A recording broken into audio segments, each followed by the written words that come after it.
Hello, everyone, and welcome to another edition of Mormon Stories Podcast. I'm your host, John DeLynn. Today, we are super excited to interview Brinley Jensen. Hey, Brinley. Hi. Over the past several years, as millennial and Gen Z Mormons are starting to question their faith and or leave the church, one of the topics that we've been really interested in covering is what's it like to be raised as a believing Orthodox Mormon, sometimes in Utah, in kind of the 2020s, and then also what's it like to serve a mission in the 2020s right now during this time, either COVID or post-COVID, when so many people are, especially so many young people are actually leaving the church. Well, I learned about Brinley on Instagram because Brinley was raised Mormon. She was raised learning about things like Mormon Stories Podcast, learning to fear these sorts of, quote, anti-Mormon, elements of social media. She entered the mission field as a believing Mormon and started to experience doubts and to question her testimony and maybe even to have sort of a bit of a feminist awakening while she was serving as a missionary. Is that right, Brinley? Yes, definitely. Yeah. It was an interesting experience for sure. And so, we're going to be covering many themes today. We're going to be covering what it's like to be raised in the Mormon church as a teenager in the modern era, within the past few years. What's it like to serve a mission and to start having serious doubts or questions on your mission? We'll talk about, we'll find out whether Brinley leaves her mission early or not, whether she completes her mission after she experiences questions and doubts on her mission, and then how she has navigated her doubts and questions since coming home from her mission. And how long ago did you leave the mission field? I got home a little over a year ago. Okay. So July 2021. So you've been home for a little over a year from your mission. Yeah. And if it's okay to say, your dad is currently a Mormon bishop. Yes. Is that right? Yes. So you come from an Orthodox Very Mormon Orthodox, family. yes. Yeah. Okay. So that's what we're in store for today. Brinley, we're so grateful that you'd be willing to come share your story. How old are you right now? I'm 21. Yeah, 21. Yes. Okay. So welcome. Thank you for coming. Thank you. I'm excited to be here. And I am so thrilled to have as my riding shotgun today, as my co-host, my brilliant partner in what I call truth and righteousness, Margi DeLynn. Hey, Margi. Hey there. I am so thrilled, John. I am so thrilled. Yeah, thanks for being here. Yeah, my pleasure. People love having you on the podcast, so I'm glad you're here. That's great to hear. Yeah, you're going to be on for at least the foreseeable future, at least once a week. Is that right? That's right. Maybe only once a week. Is that right? I think that's the plan. Margi's good on boundaries these days. Okay, well, Margi, we're so glad to have you. Great. Okay, so without any further ado, Brinley, let's dig in. But Perfect. first, what I'd like to do is start off by having you share your intentions. Yeah. Because especially if you've got Orthodox believing family members or even a dad who's a bishop, it would be easy for believing Mormons to think that you want to cause harm or ill by coming on Mormon Stories Podcast. So without giving kind of your story away, would you like to begin by just sharing why you wanted to come on Mormon Stories Podcast and what your intention is? Yes, definitely. And maybe isn't. Yes. I definitely have a lot of believing Mormons in my life that I love a lot and would never want to offend. But a big part of coming on this podcast for me is sharing my story, because for me, hearing other people's stories on this podcast and on social media help me not to feel so alone. And I think it's so important to be open-minded to the different experiences that we all have, navigating faith, especially in Utah for me, but all over the world. Yeah, absolutely. All the yeses to that. Thank you. Absolutely. Okay, great. Well, that's a great disclaimer. And I think we're going to try and do this episode in one part. Yes. Because you're not 50 or 60. And so, I don't have that many years to talk about, no. Yeah. So maybe, listeners and viewers, we're going to try and get this done in a single part. Okay. All right? So Brinley, maybe sometimes we start with kind of the parents. as far as sort of your parents' Mormon stories, people like to know, were your parents converts? Were they pioneer ancestry? Talk a little bit about your parents and your ancestors and kind of your Mormon story that begins probably before you were born. Yeah, for sure. Both of my parents grew up in Orthodox Mormon households, probably just like mine.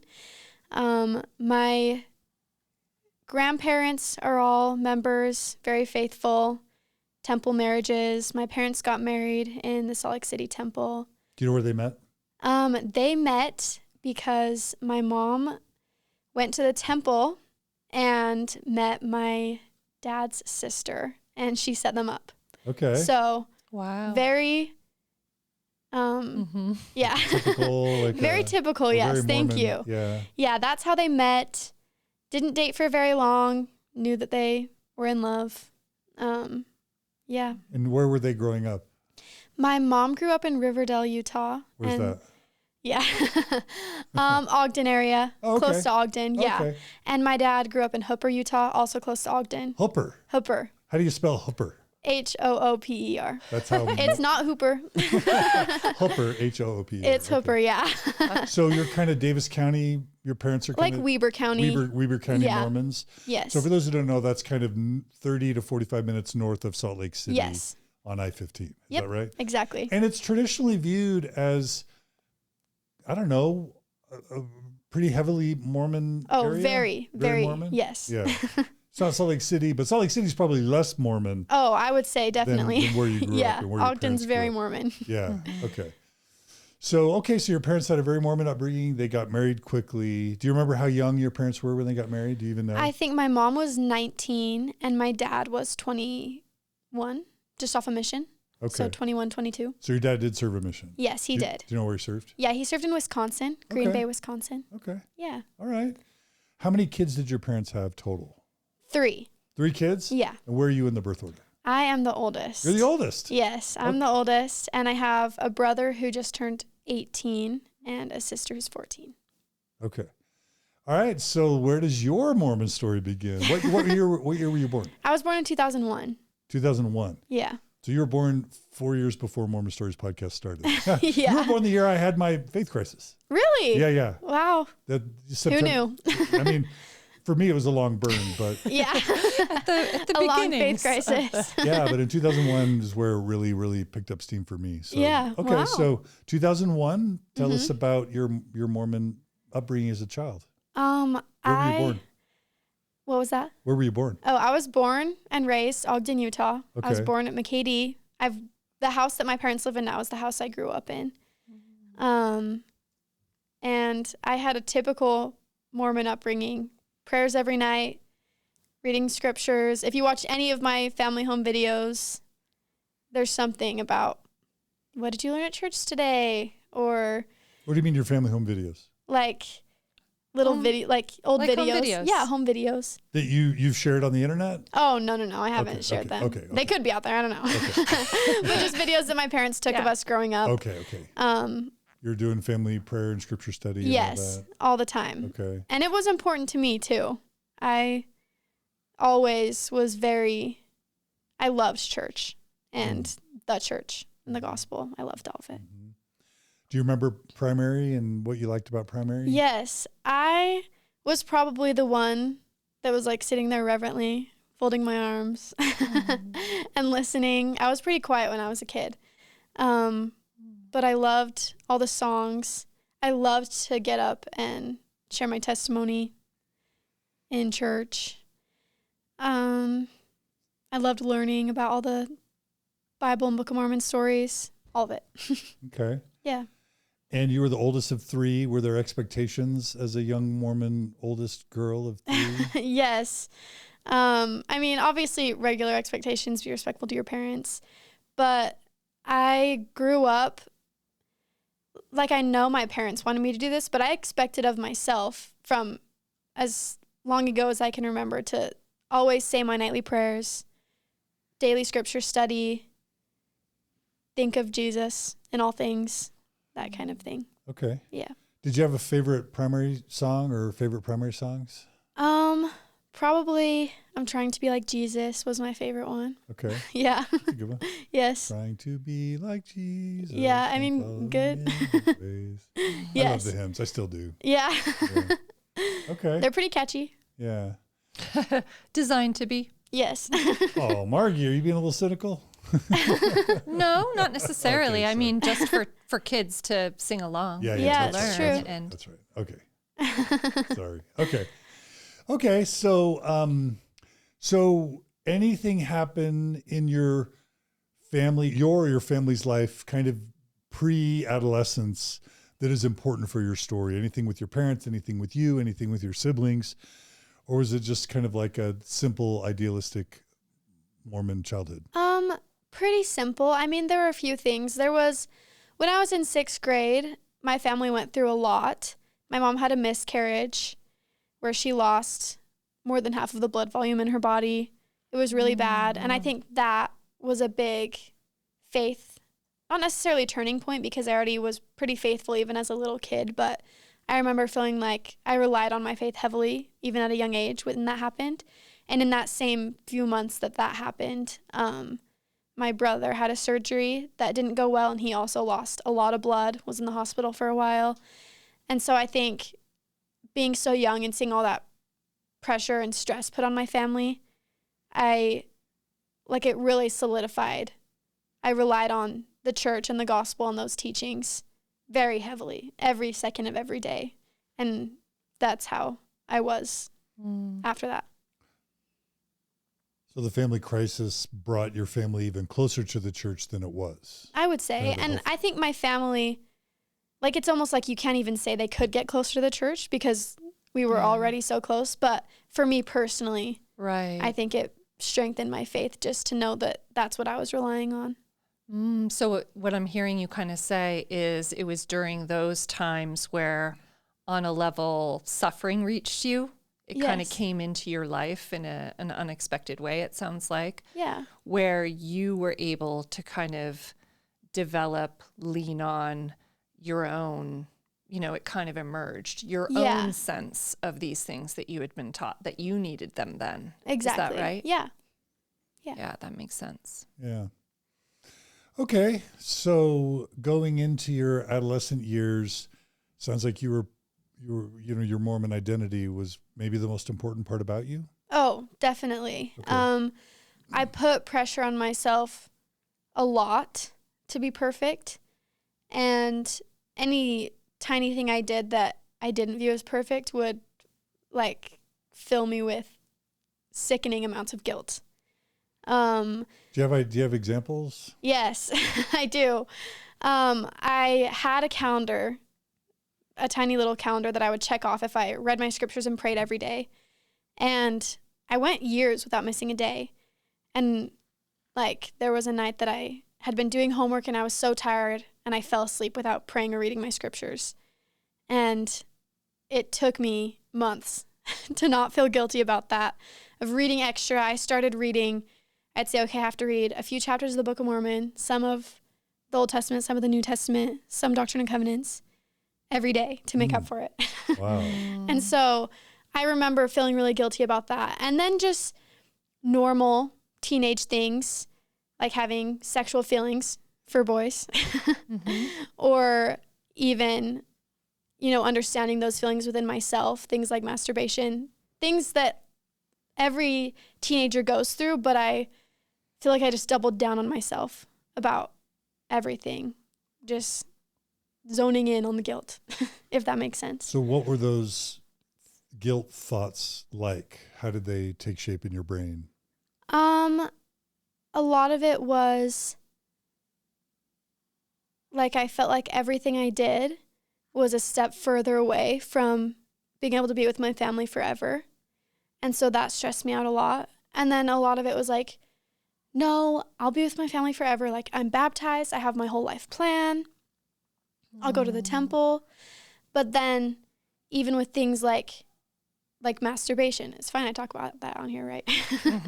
I was just I'll just have to hide that I ever did that until Jesus comes again. Then I'll be please forgive me, is kind of how I thought of it. But yeah. Okay, so tell people, for those who really aren't familiar with Mormonism, Yeah. what would the tie be between being with your family forever and masturbation? Kind of make in your mind, how did those things, to explain to a non-Mormon, half our audience is non-Mormon, how those things all tie together? Well, I grew up with the For Strength of Youth pamphlet the church put out, which I read a lot. Okay. And the church has always been pretty clear on its views on anything relatively sexual, that is only for between a man and a woman in marriage, not for yourself, like not to be shared outside of marriage, especially with someone of the same gender. And so with that, I just kind of thought, like I knew it was in God's eyes a really big sin. And I'd so often heard, like, if you have sex outside of marriage, like that's comparable to murder. And I was like, how close am I to that? If that makes sense. Even if it's just with yourself. Yeah, definitely. You feel like that could have applied. And so if it becomes a really big sin, Mormons teach that families can be together forever. Take us through how that made you feel worried about your ability to be with your family forever. I definitely thought that I was the only member of my family who was making a mistake at all, or like sinning.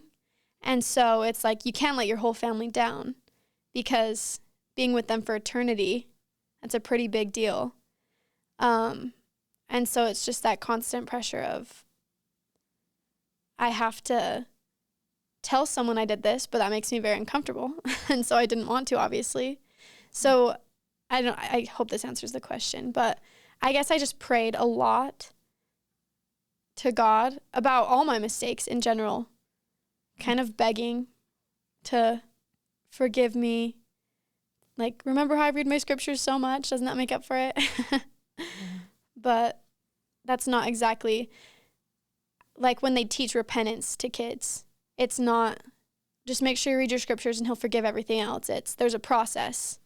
You're supposed to feel guilt, which I did, and forsake your sin and confess and never sin again, which is just kind of an impossible process when you're a teenager and there's billions of mistakes you can make every day. Right. And specifically, the one around repenting would involve you at what, 13, 14, 15, 16, some age, having to go to your bishop, a grown man, to confess. When you thought about needing to perform that step of repenting of these, quote, sins to a grown man in your home congregation, what was that thought like for you? It made me sick to my stomach. Why? Because I didn't feel comfortable with that, and which is why I didn't. And it made me feel like a liar as well, because I wasn't. But the bishop I had at the time, I remember other kids or teenagers in my ward saying, like, well, I told him I did this and I got in so much trouble. And I was just like, yeah, I do not want to be a part of that. I don't want to get in trouble or have to explain in detail.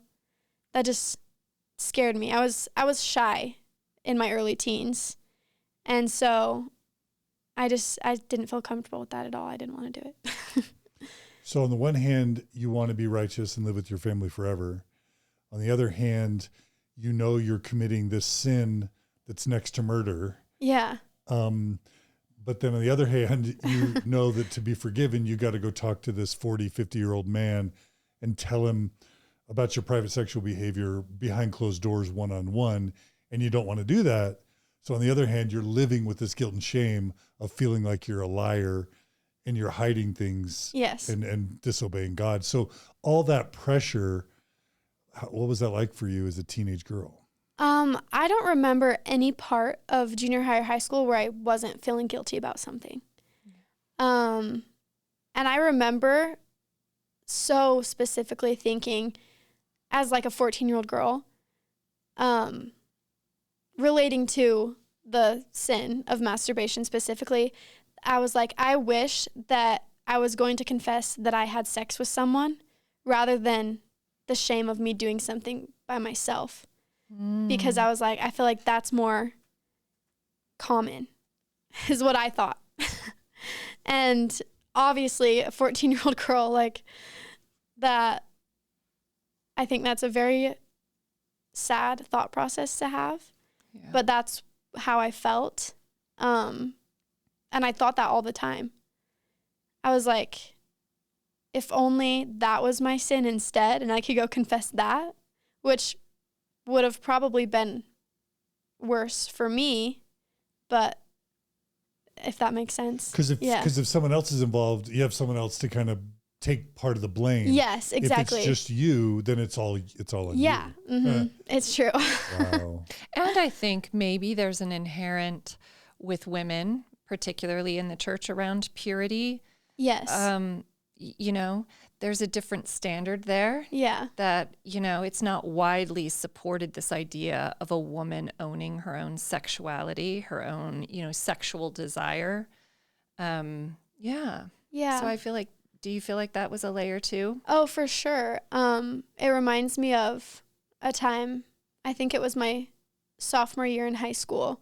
We'd always have the purity lessons in church, and it was time for that lesson again.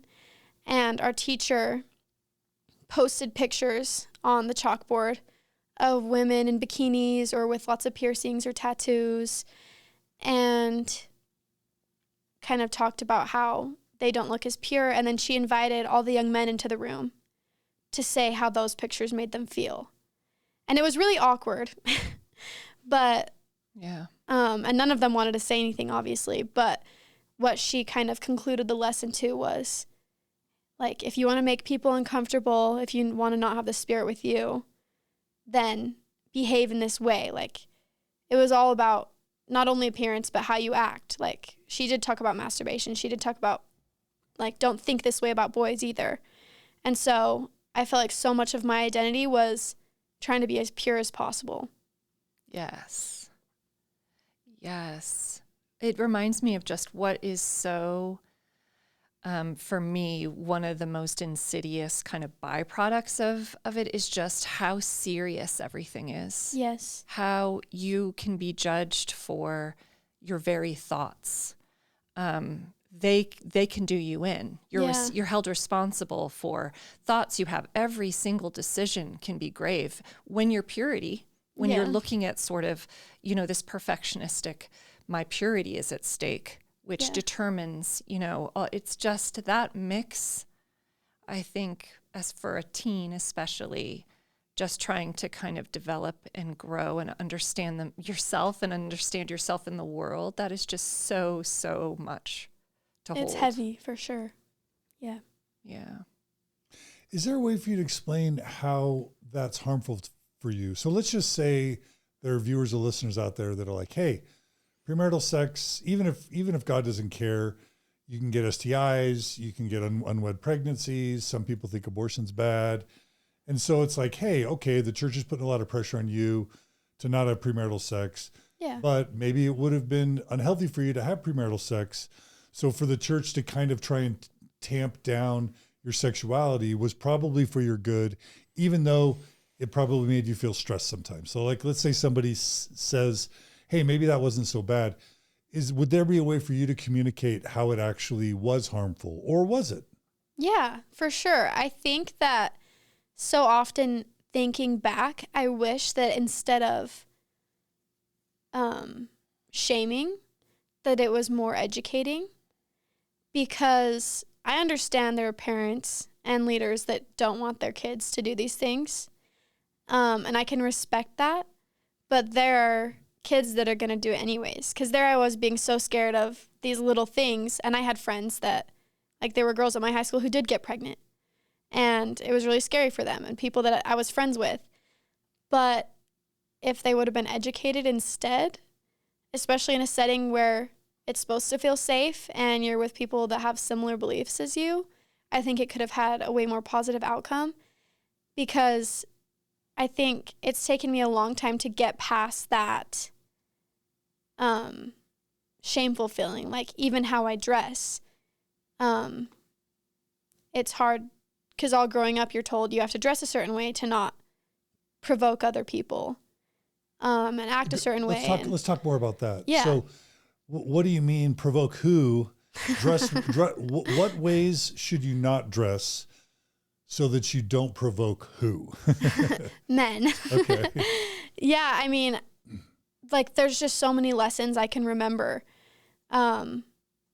where I was specifically told you need to keep the men of the church and of the world worthy and not let them think bad thoughts about you. So don't wear revealing clothes. Don't have low-cut shirts or short shorts or skirts. Try not to wear tank tops. The tank tops was big. Even like showing shoulders. Yes, shoulders, definitely. I remember a girl that wore a tank top to church once, and she was giving a talk and she wore a tank top dress. And she received a lot of backlash for it because it's like, oh, you're supposed to be up there sharing this Christ-like message, and instead you're provoking all the men in the audience.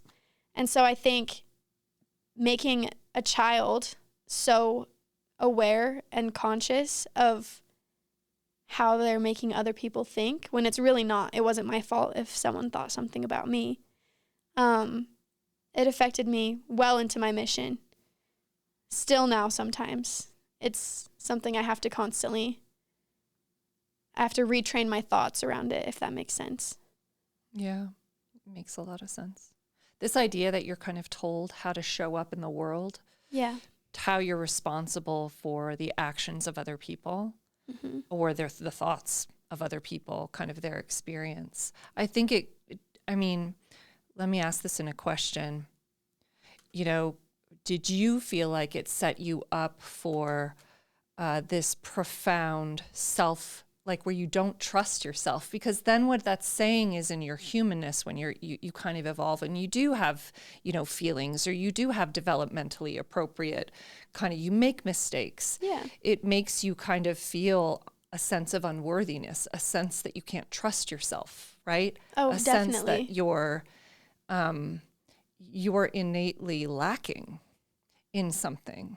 Yeah. Which then can make you be more hypervigilant, I and would double agree. down. Yes. Did you notice like a cycle of sorts with that, where you felt this sense of like, okay, I'm not I made a mistake, or I didn't show up optimally.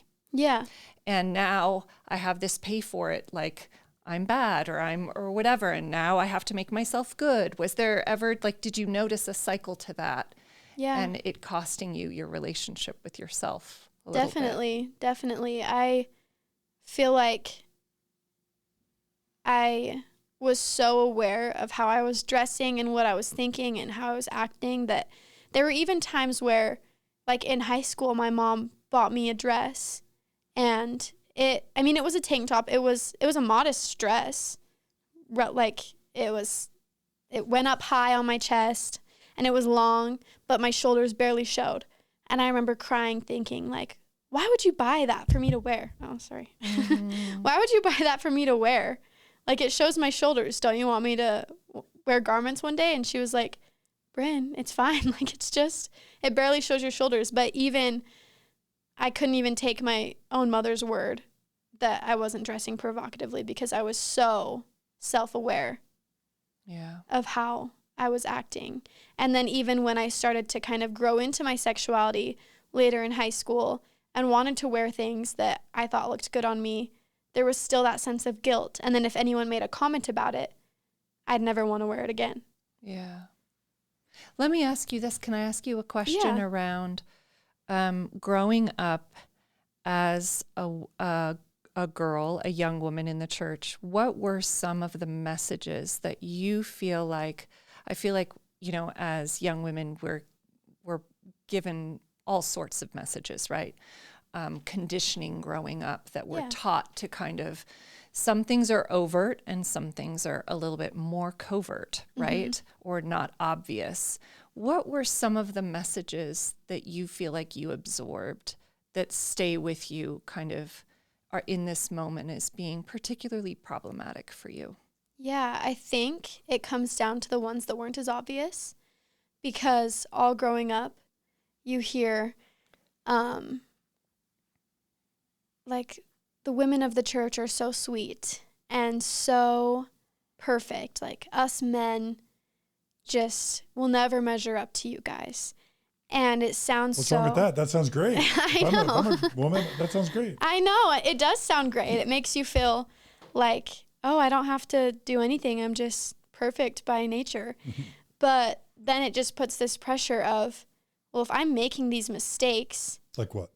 Like dressing immodestly or having impure thoughts or swearing or masturbating or any of these things that you're told not to do or doubting, then you're not living up to that expectation of being a perfect woman.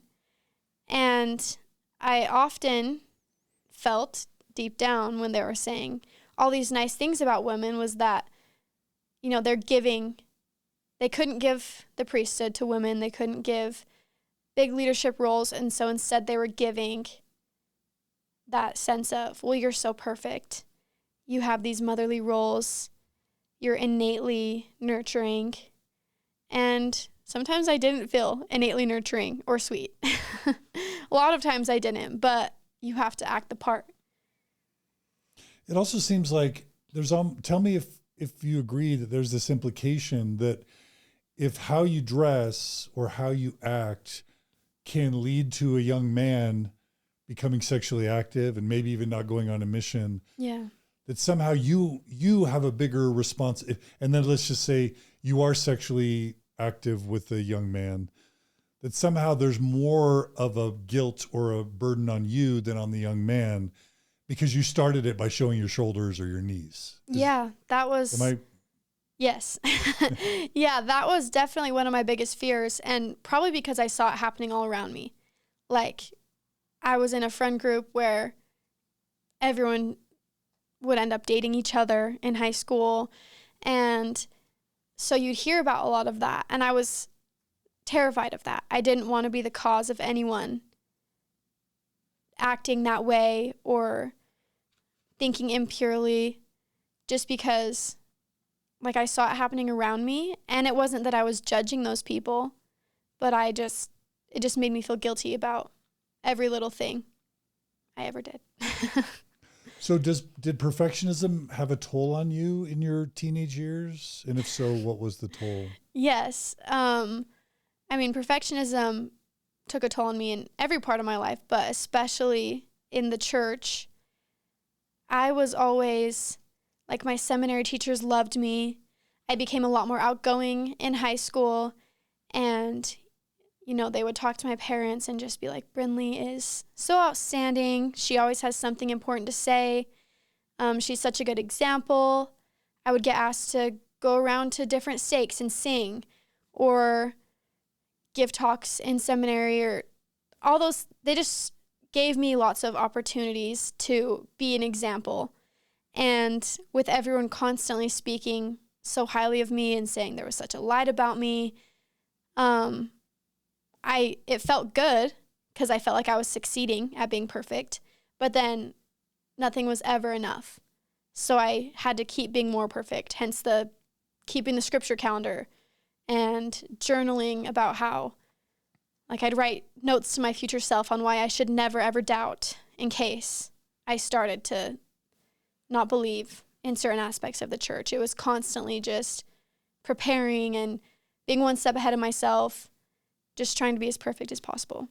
Yeah. It kind of puts you in that hyper vigilant mode. Yeah. Yeah. I guess that's stressful, if nothing else. Yes. Yeah. It was stressful. It's also self-betraying. I think it's also self-betraying because it disconnects you from yourself while connecting you to what other people see in you. So you have this, when we talk about all the, dress standards or you taking responsibility, having to hold responsibility for other people's experience and behavior or feelings towards you, that's deeply problematic moving forward in relationships with others. But let's set that aside and also just talk about the preoccupation with body in a really disconnected way. Women and their bodies, I think there's so much, like, there's a standard there, an ideal there. And so this preoccupation of like, am I trying to manage this thing that you feel kind of a sense of shame about, right? And a disconnection to. And then if we go on the inside, it's what's the problem with being talked about as sweet or like, pure and inspiring to men, or there to sort of remind them of all that is good, is that we're whole human beings and we feel like all sorts of things, just like, men do, or non-binary, or, however we want to talk about it. Like as human beings, we feel all things. Yeah. But when you're reinforced for just one way of showing up, then ultimately what happens is, to get the love and approval, is you start not showing up as a full human. You start trying to show up in a way that gets you the love and approval. And so you betray other parts of yourself or keep them in the dark, and only let the parts that you get love for and that you feel seen and valued for show up. And that path is just, that is the cost is high. Absolutely. Yeah. Okay. So, what were you into in high school? What were your interests or pursuits? I loved to have fun. That's the first thing I think of. I loved to be with my friends. I loved to sing and play piano. I've played piano ever since I was like 4 or 5. And yeah, I love to be outside, go on vacation with my family, just be with my friends. Yeah. Were you part of any clubs or special interest groups in high school? No, not in high school. Yeah, I mostly just had fun with my friends. Were you into academics or not so much? Yeah, I mean, I was always in high honors. I took lots of college classes, which added to the stress. Honors? What is high honors? Oh, it's like, I don't know if that was just for my my school district or not, but just when you take all of the needed classes and then get a 4.0 in the classes. Okay, so you were getting great grades. Yes, I was. Until my senior year, I struggled a little bit because of all the college classes that I forced myself to take. But I still got decent grades. Okay. I shouldn't be as hard on myself. They were good. They were good grades. But they weren't A+. Right. What was your testimony like in high school? Very strong. I mean, I always had those little doubts that creep in, just like everyone, I think. But I had a really strong testimony. I loved seminary. I loved church. Church was probably my favorite part of the week. I was one to always share what I was feeling. I was probably your testimony a lot. Yes, I did. I was probably the one that would cry while talking about my beliefs, but very strong. Very much wanted to go on a mission. Yeah, typical strong Mormon. Had you prayed about like the Book of Mormon or the church to ask God to send you the Holy Ghost to let you know if it was true? Like, what was your testimony built of in those high school years? Yeah, I think my testimony was built on, I feel like the church was my security blanket because it gave me an answer to everything. And I got my patriarchal blessing in high school, which was, I think that's what really held my testimony together because of how personal I felt it was to me. What types of things so for those who don't know, patriarchal blessing is where this older man in your community, anointed by the church, it's almost like a tarot card reading, but a Mormon version of a tarot card reading. Yes. Where he basically tells you your future. Yeah. And makes promises and gives you guidelines. Yes. So what did you, and then it's written down and you're asked to save it and keep it in your scriptures as like additional scripture to kind of tell you, if you're righteous, all the good things that are going to happen to you. So what did your patriarchal blessing say that was meaningful to you? My patriarchal blessing made me feel untouchable, unstoppable. It told me that I would not die young, that I would live a long life, and that no significant harm, accident, illness would ever come upon me. Wow. So in my mind, I was like, I can do anything and nothing bad will happen to me.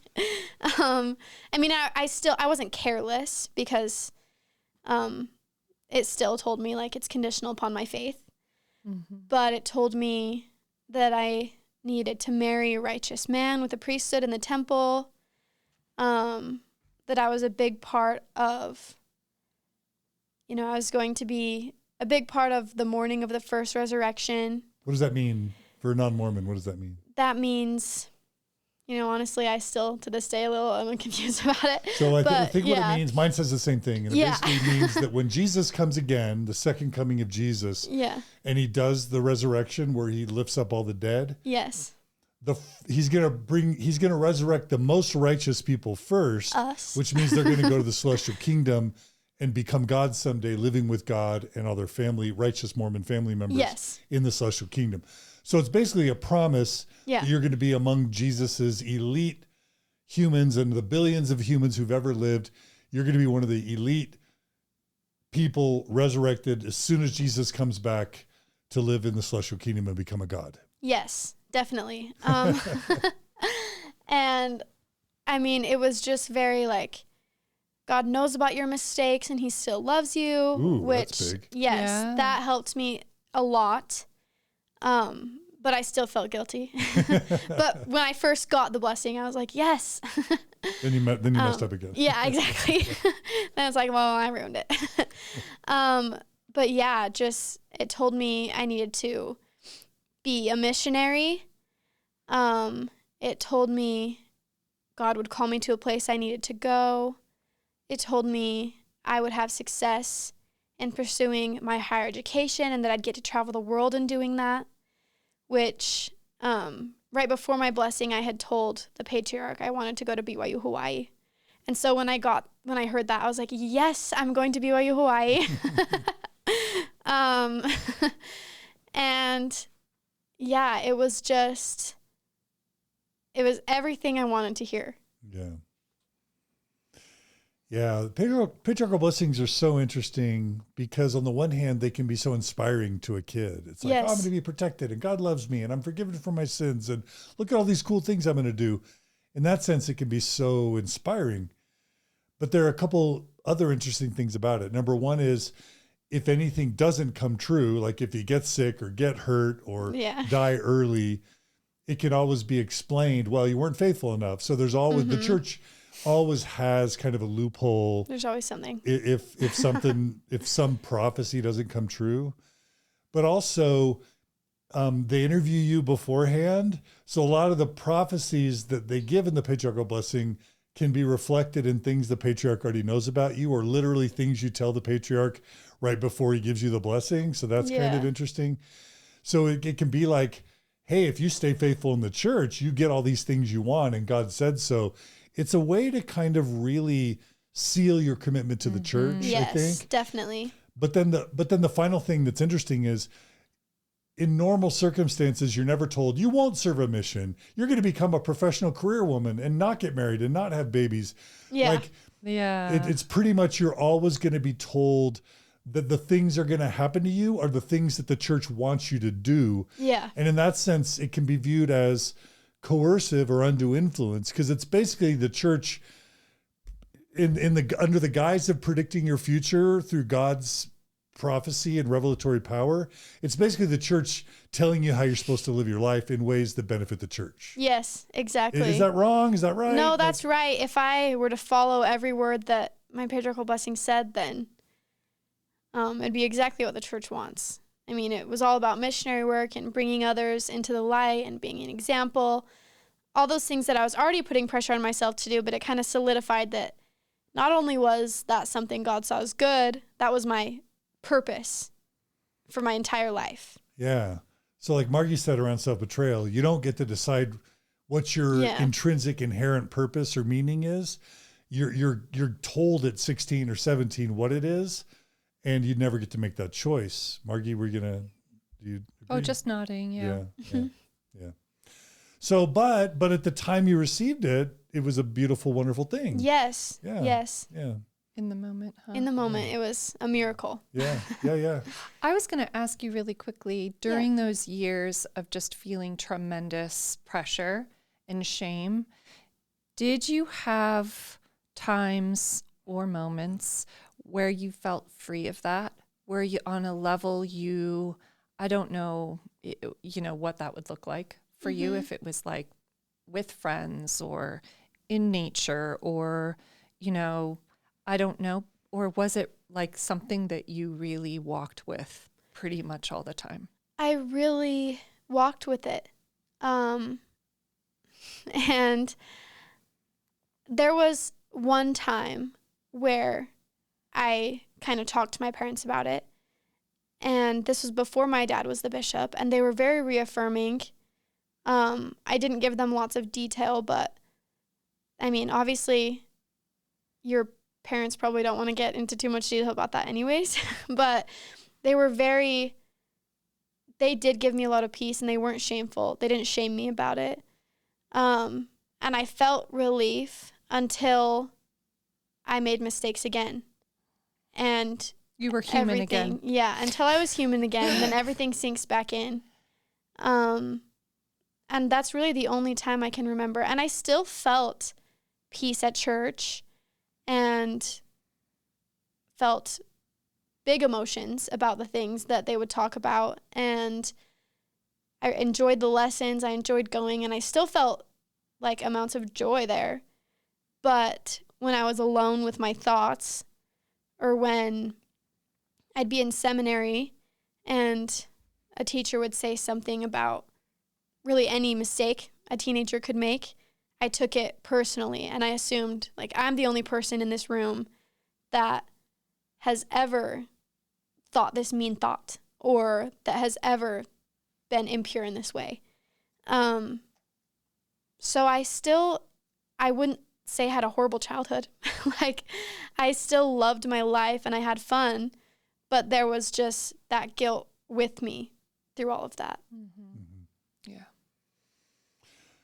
Okay, so anything else that's important to your faith journey or your personal story or your family story prior to, let's just say, mission? So let's just say up through graduating. What high school did you graduate from? I went to Fremont High School. Fremont High School? Yeah. And you graduated what year? 2019. Okay, 2019. 2019. That's only 3 years ago. I know. That's crazy. It is crazy. Okay, I have a question. So during that whole time of going to high school in Utah in the late 2000 teens, had you ever heard about the CES letter? Had you ever heard about Mormon Stories podcast? Had you ever heard about other podcasts or even doubts or questions about the church? Had you heard of the gospel topics essays? Had you been exposed? And this isn't to be self-referential. This is because I'm always stunned at how even 50 and 60-year-olds just now are learning about things that have been around for 50 years, or in the case of the internet, 10 or 20 years. So like, I'm curious whether you had exposure to any of that stuff, and if so, or even doubts or questions about the church. And if so, what you had exposure to and what you thought of the things you had exposure to. Yeah, so I did not know about the CES letter. I really didn't know anything. The one thing I remember hearing about was that Joseph Smith practiced polygamy, which obviously was a shock to me. I'd never heard about that, and I asked my mom about it, and she just kind of had typical answer for a believing Mormon. Which was what, if you like, remember? It's uncomfortable, but we just have to have faith. We don't know everything about history. There's too much to cover in church lessons all the time. But we just have to have faith. That's what God needed him to do at that time. That was the only kind of taboo topic I'd ever heard of until my mission. And even then, like, there were sometimes doubts, but I always came back even stronger with my faith. Like, I would literally just journal about all the reasons why I knew the church was true and how there's no way it could be false. And I was honestly pretty judgmental towards people that I'd heard of that left the church, because it's like, why would you? There's no real reason to do that. Okay. Wow. So you'd never heard of the CES letter prior to 2019? No, I'd come across what the church would call anti-material once on Instagram, but I just wasn't sure what it was. What, do you remember what it was? Not really. It was some lady. She didn't show her face. She was just making like memes and pictures. And I was like, what is this? And it was talking about Adam and Eve. And I like showed it to my mom and she was like, never look at that again. And so I just took her word for it. And I was like, okay, I'll never look at it again. Okay. Okay. So what did you think about Joseph Smith prior to your mission? I thought he was a great guy. I mean, I believed in the fact, the church always says, like, either Joseph Smith did this or it's a fraud. Like, either it's true or it's not. They use that. I mean, I said that on the mission multiple times. It's in Preach My Gospel, the pamphlet that they give to missionaries to teach with. I believed in that 100%, that I knew he was imperfect, but the narrative around him that I knew of was he was persecuted, he went through so much, and he still came out on the other side. And there's no way that someone would be able to go through what he went through and still produce what he did and have the church have so many people now and all of that. So I had complete faith in Joseph Smith. What about the Book of Mormon? Same thing. By the time I went on my mission, I had read the Book of Mormon cover to cover like 3 to 5 times. And what did you think the book was? I mean, absolute history. I believed everything in it. Mm-hmm. Everything. Okay. Yeah. And so what was the Church of Jesus Christ of Latter-day Saints to you? The only true church on the earth. Like, I believed everything the church teaches, I agreed with 100%. I think it's so, it just shows your level of devotion and to be writing letters to like your future self in case you ever have doubts. Yeah. Really. Yeah. It's true. Yeah. I have a quick question. Can I finish just a couple things? Oh, yeah. Remember your question? Yeah. Okay. I was going through just a little list. What did you think about LGBTQ people? Was that, yeah. What were you going to say? Go ahead. Look at us go, babe. Go ahead. We're insane. You're on the same wavelength. No, you ask it. That was please. the question. You do it. Just if you had any experiences growing up, knowing, loving, being familiar with LGBTQIA youth, and what your thoughts were for them within kind of being in the box of Mormonism. Yeah. That one was hard for me, and I feel like I tried to avoid thinking about it because it's a heavy topic when you believe everything the church teaches, and the church teaches that they can't be together if they want to be real, true members of the church. And I remember thinking like, well, I understand like some people are born with that. And I was like, maybe some people just decide they want to do that. And I remember thinking like, I don't really understand trans people. Like, I just didn't understand. And I regret to say I didn't try to understand. But I still, like, I had a friend that was gay and I loved him, but we just didn't talk about that. And like, I would have said for myself at the time that I didn't hold any judgment or ill feelings, but the way I feel towards that community now is obviously so much different. So, I mean, I felt like I wasn't judging. How did you feel at the time about the fact that women within Mormonism didn't have the priesthood and, you know, there was no women in top leadership positions of the church? There's the issue of just the word feminism and whether you would have identified as a feminist. Talk about women's issues and how you felt prior to your mission about women's issues and feminism. I remember coming across, there's literally an account on Instagram called like Feminist. And I came across it and it gave me the same feeling as when I came across anti-Mormon content. And I was just like, oh my gosh, what is this? But then I had a teacher in high school and I knew she was a member of the church. and she is a very inspirational person. And I remember in class, she said, I'm a feminist. So if anyone has something sexist to say, don't say it in my class. And I was like, she's a feminist? And I started like looking more into it, and it would honestly cause arguments with like people around me, because I'd be like, well, why? And I was thinking more like in the world, not in the church. Like, what about equal pay? And what about abortion? Because I was like, I would never. And like, I think that's evil, but why can't she do it if she wants to? And so the wheels were turning, and I started to realize some of those things in the church, like when there were the whole protests about women in the priesthood. I remember being like, those women are crazy. Like ordained women yes, in 2013, 2015? Yes, exactly. You thought what? I was like, those women are crazy. Like, what are they doing? But I think the wheels were turning. It just wasn't all the way there yet. I was definitely curious about it. Mm-hmm. And I was like, I think I'm a feminist. Mm-hmm. That's how I thought about it.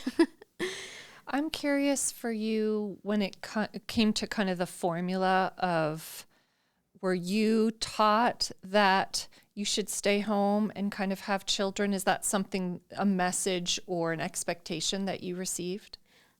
Yeah, I would say definitely having kids. Like, that's not even a question. It's like, you get married, you have kids as fast as you can, and preferably lots of kids.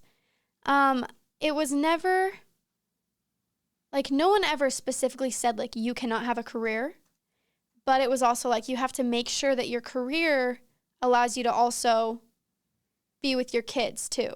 So it was like, maybe you should be a teacher so that when they're in school, you're in school, and then you have the summers off together. Like, it was always like, just be a teacher or a nurse so that you know how to take care of your kids.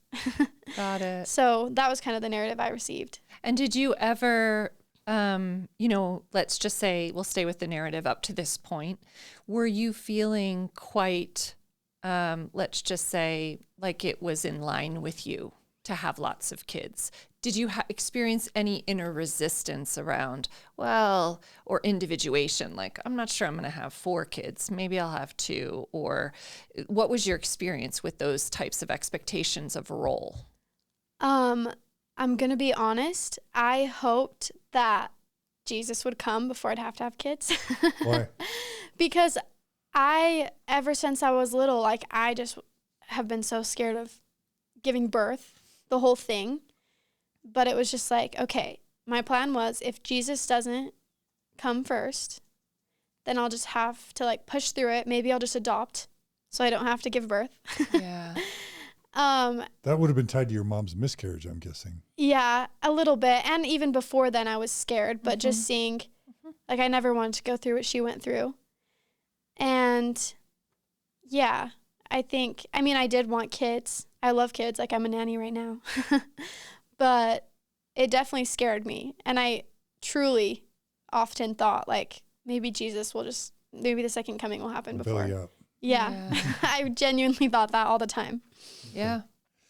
So how did you envision your life going post-high school? Like, if you had to say, what were the milestones, the Mormon milestones that you envisioned for yourself, and how soon?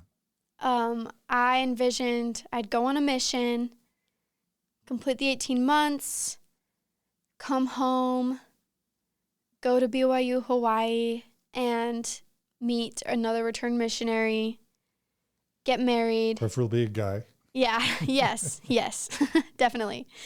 Get married to a worthy priesthood holder, and then have 3 kids, go through the temple, raise them in the church, make sure everything's perfect so that we're all together forever. That was pretty basic, yeah. And the cycle would continue. Yes, and the cycle would continue. Yeah. But I feel like there was always this idea I heard from leaders around me and from other members I knew that like Jesus is coming. So sometimes I was like, maybe my kids won't grow old and have kids. Like, I really, until a year ago, I didn't imagine myself growing old. because so many members would be like, well, my patriarchal blessing says that Jesus comes during my lifetime. And I'm like, well, you're older than me. So yeah, wow. I didn't imagine myself growing old. Wow. Did you have that at all, John? Oh, yeah. I mean, when I was growing up, there was this musical called Saturday's Warrior that you probably heard of. But the whole idea of Saturday's Warrior is Jesus comes on Sunday. It's the evening of Saturday. It's the last days, Church of Jesus Christ of Latter-day Saints. Yeah. And Jesus is coming any day now. And you, I'm 53, you, when I'm 16, 17, in 1986, 87, you're the chosen generation to usher in the return of Jesus. That's what I was the chosen generation. Exactly. I didn't realize, I mean, it makes sense, but I didn't realize that message was still. Yeah. I mean, so many people, and I don't know if other people my age in the church felt that way, but. Of course. It's been, the church has been teaching its youth that since the 1830s. Right? Yeah. So it's still hard for me to think about me growing old and dying. I'm like, I guess that's really going to happen. Wow. I'm surprised you're surprised by that, Margi. So that wasn't part of your Mormon upbringing? I think that might have been more conceptual, like an idea to me. But no, definitely not to the point that it's interrupting kind of my lifespan. Yeah. In a way. Wow. That's honestly partly why I married you, because I was I had been so intense and orthodox and wrapped up about the church. I didn't think it'd be good to marry someone who was that intense and wrapped up about the church. So I even had a sense that you had not internalized Orthodox fundamentalist Mormonism as much as many people had. And I saw that as a good thing, because I think I knew at some level I'd be losing my faith, or at least I would be liberal. And I wanted a spouse that could be flexible. So I'm actually grateful you never reached that level. Yeah. Yeah, but intensity. it is something to hear you kind of say on a level that kind of hoping for Jesus to come to relieve you from this sense of obligation with your role, to have to basically do something with your body that you would not openly choose to do. Yeah. That's really something. It is. It is. In the field of psychology, we call that ego dystonic. In other words, it's something that you don't want necessarily, and you're aware that you don't want it. So at some level, you're aware you don't want to live you might not want to, you're either afraid of, or you don't want to necessarily live the life the church has given for you. And you're hoping that Jesus is going to save you from that. Yeah, definitely. Wow. Okay. Yeah. Okay. And why didn't you, other than like fearing childbirth, were there other reasons why you felt like you might not want the Mormon life for women that you felt like the church wanted you to pursue? No, I think that was at the time, like the church was still everything to me. Okay. And so my thought process was, I'm just really scared to give birth. Okay. Like deathly afraid. Okay. Yeah, you're not alone in that. Yeah. Yeah. Okay, so what happened? So I mean, did you go to college first, or did you go straight into mission? So I worked for about a year after my mission, or after graduating high school. And January of 2020, I got my mission call to Orlando, Florida. I was so excited. I love tropical climate, so I was like, this is the best. I get to be by the beach. And then everything happened with COVID. I was working 2 jobs, actually, and both my jobs had to close down, and suddenly I wasn't busy, and I don't know if I had recognized feelings of anxiety and depression a lot before. I know they were there for a long time, not just because of COVID, but it kind of brought everything out of the dark. And I really, really struggled with anxiety and depression. This is before even entering the MTC? Yeah, before going out. And about a month before I was supposed to start online MTC, I would pace my room like every night till 3 a.m, just panicking. Not about necessarily going on a mission, but just, why do I feel like this? I want to go on a mission. How am I going to survive out there feeling like this? And I remember going to my parents' room at like 3 a.m. and just being like, something's wrong in my brain. Like, I've been praying and praying to make it go away. And my mom was like, no, you can't pray. My mom's a nurse, and she is a really big mental health advocate, which I'm very grateful for. Mm-hmm. But she said to me, like, you can't pray to make anxiety and depression go away. Like, we need to get you help. And my parents said, if you don't want to go on a mission, like, we'll support you. You do not have to go. And I was like, no, I want to go. Like, this is a goal I made for myself. My patriarchal blessing says I'm supposed to go. Like, I have to go. And so they said, okay. And we went to the doctor, tried to get some medication, and I felt decent. I was just kind of floating. And then I started online MTC, and Okay, wait. So yeah. Okay, so you, even though you were having doubts and fears and depression, Yeah. you decided you wanted to do it anyway. Go on a mission. Okay. Yeah. I mean, I felt like it was my duty, and I felt like I had always wanted to. And I was just like, no, I can do this. Like, I'm resilient. I can go. And I honestly loved the online MTC. So let's talk about that. So this is unique. So yeah. Prior to COVID, if you got called stateside as a Mormon, you would go to the MTC in Provo, Utah for 3 weeks, you know, thousands of missionaries, and it would just be this intensive training of mission rules but you'd make all these friends, and it would be this spiritually uplifting thing. Yeah. And if you got called to a foreign mission where you had to learn a language, you'd go to the MTC Mission Training Center for 2 months and learn the language as well as missionary rules. Yeah. Once COVID happened, they couldn't, you know, missionaries started giving each other COVID in the MTC. They had to shut down the MTC. So what was COVID MTC like? Home MTC? I had a little desk set up in my room and a computer, and it's just all day. You get, I think, an hour and a half break in the middle of the day. You start in the morning, so you're still supposed to follow a schedule, wake up at 6:30, work out, get ready. I believe class started at 8 o'clock. And you just learn how to teach on a mission. And I loved it. You loved home MTC? I did, yeah. I feel like because of how anxious I was feeling, I didn't want to be around people for real. And which is unlike me, but I was feeling so anxious. I was on a new medication. And so I felt really peaceful about it. And I liked having challenges to overcome, to feel like, okay, I can do this. So when they'd say, okay, it's time for you to teach us the first lesson, the restoration, talk about Joseph Smith, I was like, okay, I'm going to be really good at teaching. And I was told I was really good at teaching. They're like, you're going to bring so many people to Christ. You're well-spoken. And so I felt like I was overcoming all my challenges. Mm-hmm. Okay. Yeah.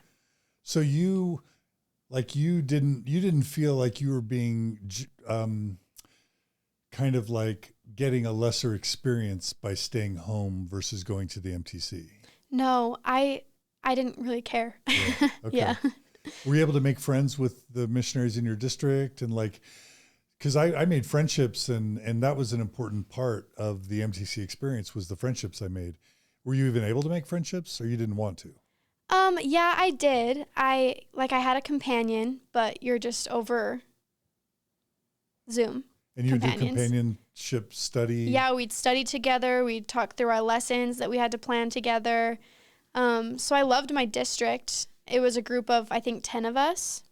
And yeah. Were all of you going to the same mission in Florida? Or? No. So even my companion was going to California, but there were 2 other elders in my district that were going to my mission. Okay. Yeah.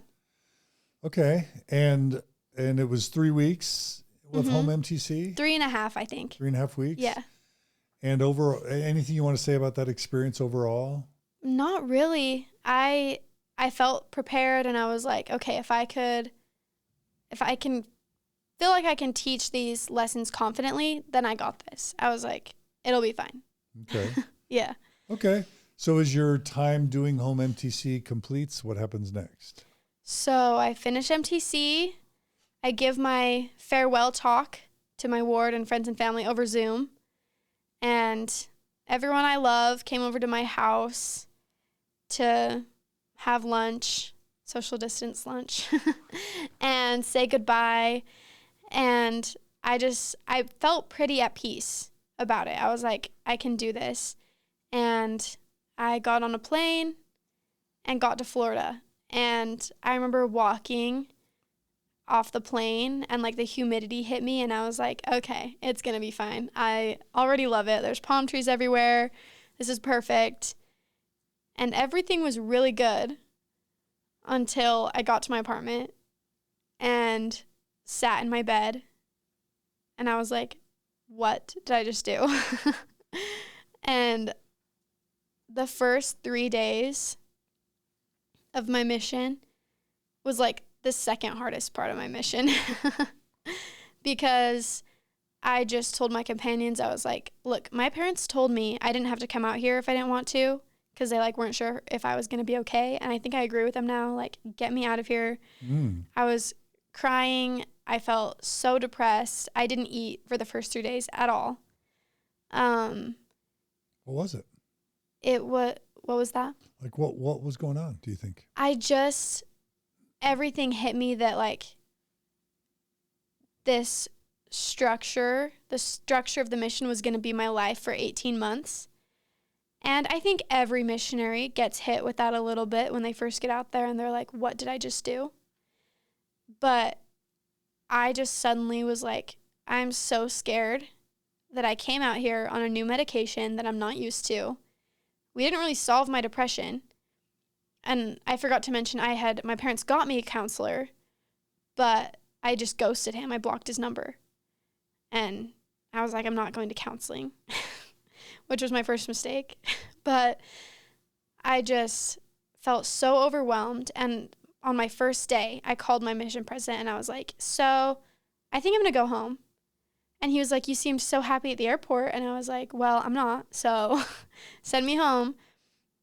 And they said, okay, if you can make it to next P Day, we'll talk. And if you still feel like you want to go home, you can go home. And I was like, okay, good, because I'm going home. And I think what changed is so when you first go out on a mission, you have to be trained for 12 weeks. And I was in a trio, so I was with 2 other girls that trained me. And they were the sweetest, most loving people I've ever met. All 3 of us had like such different personalities, came from way different backgrounds, different interests, but we were just like the best of friends. And I think the only reason I survived that time and like made it through was because they honestly like prioritized fun. And that night when I was just freaking out on the floor, they just held me while I sobbed for hours. And they said, okay, let's cancel the rest of our plans for the evening. We're not going to go to our meetings. Let's go get ice cream. Let's go look for alligators in the ponds. And they made it fun. And I think I was kind of in a bubble. I started my mission in Daytona, Florida. And my mission president lived in Orlando, which is like over an hour away. So we're kind of off by ourselves by the beach. And we were probably being what other missionaries would call like lazy or How so? Not as motivated, because we would, like, it was COVID, so there were obviously some different rules, but we would have like movie night where we'd watch like there was like a drive, and I didn't even know it was against the rules. I was just like, this is so fun. I love missions. You're getting trained. Yeah. You're like, wow. I was getting trained, and they were great missionaries, like a Mormon or an Orthodox Mormon mission president would say that they were amazing missionaries. They both ended up being sister training leaders. Like, they're amazing, but they saw my needs and helped me, which I am eternally grateful for. But we'd watch like those old movies that the church would put out. I don't even know, like Singles so not like War. Hollywood movies. No. Church movies. Church movies still. Okay. But, and they would let me listen to I don't even want to admit this right now, but the Kanye West, like, Christian album, I don't like that guy anymore. Just got to throw that out there. But like just different things that made me happy. We'd go play basketball some nights. All these things that technically you're not supposed to do. You're supposed to be constantly dedicated to working. Right. But they made sure I was like happy and having fun. Yeah, they put the human into it. They did. Yeah. They really did. And we were always laughing. We'd make like funny vlogs about our day. We'd bake cookies and take them to other missionaries. Like we had fun, and we still did the missionary work and taught people all this stuff, but we just had fun. So I was like, this is what a mission is. Like, I can do this. Yeah, that's interesting, because for me, I was probably one of the least fun missionaries in the history of the world. Margi, you're laughing. Why That's are you okay. Laughing? Like, for me, the mission wasn't about fun. The mission was about obeying the rules, bringing souls to Christ, getting baptisms, working super hard, and getting baptisms. You get extra points if you have no fun. Yeah. It's like, it's true. Actually. Yeah. It is very true. Yeah. So, I mean, but it's weird that like enjoying your time is viewed as like lazy or bad. Yeah. It's true. But that was keeping you there. It was keeping me there. And I remember I became a trainer right after my training. And the girl I trained is so sweet. And like I tried to do the same thing for her. And I remember there's a weekly meeting with other missionaries in the area called District Council. And I was like, what do you guys do for like companionship unity time? And they're like, what's that? And I'm like, like my trainers would always like, we'd play games or like go on a walk or go get ice cream in the middle of the day. And they were like, you're not supposed to do that. And I was like, what? It's called companionship unity time. They're like, that's not a thing. And I was like, oh, well, okay. And so that's when I kind of started to see like they kind of had me in a safe little bubble. And so that was like the first 6 months of my mission. And then right before Christmas, I get moved to Palm Bay, Florida. During that time, did you teach people or have baptisms or any of that? Yeah, I forgot about that part. We had one baptism. It was a guy named Cody, and he was really sweet. We were serving in a young single adult ward, which I really loved. And then we got moved to a family ward in the same area, which I loved. All the people were so nice. So yeah, we were teaching lots of lessons. We met amazing people. I do have some regrets. There was a lady that she was super sweet, and she was trying to quit smoking because you can't get baptized unless you quit smoking. And so I stole all of her cigarettes and threw them away. And I'm just like, missionaries always do things like that because you have to do what you have to do. Like you hear the inspirational stories of them smashing the beer bottles on the ground, and it didn't go over that well with her, but but I did it anyways. Yeah. Okay. So a baptism in the United States, that can feel really good to have a baptism on your mission. Yeah. Yeah. Yeah.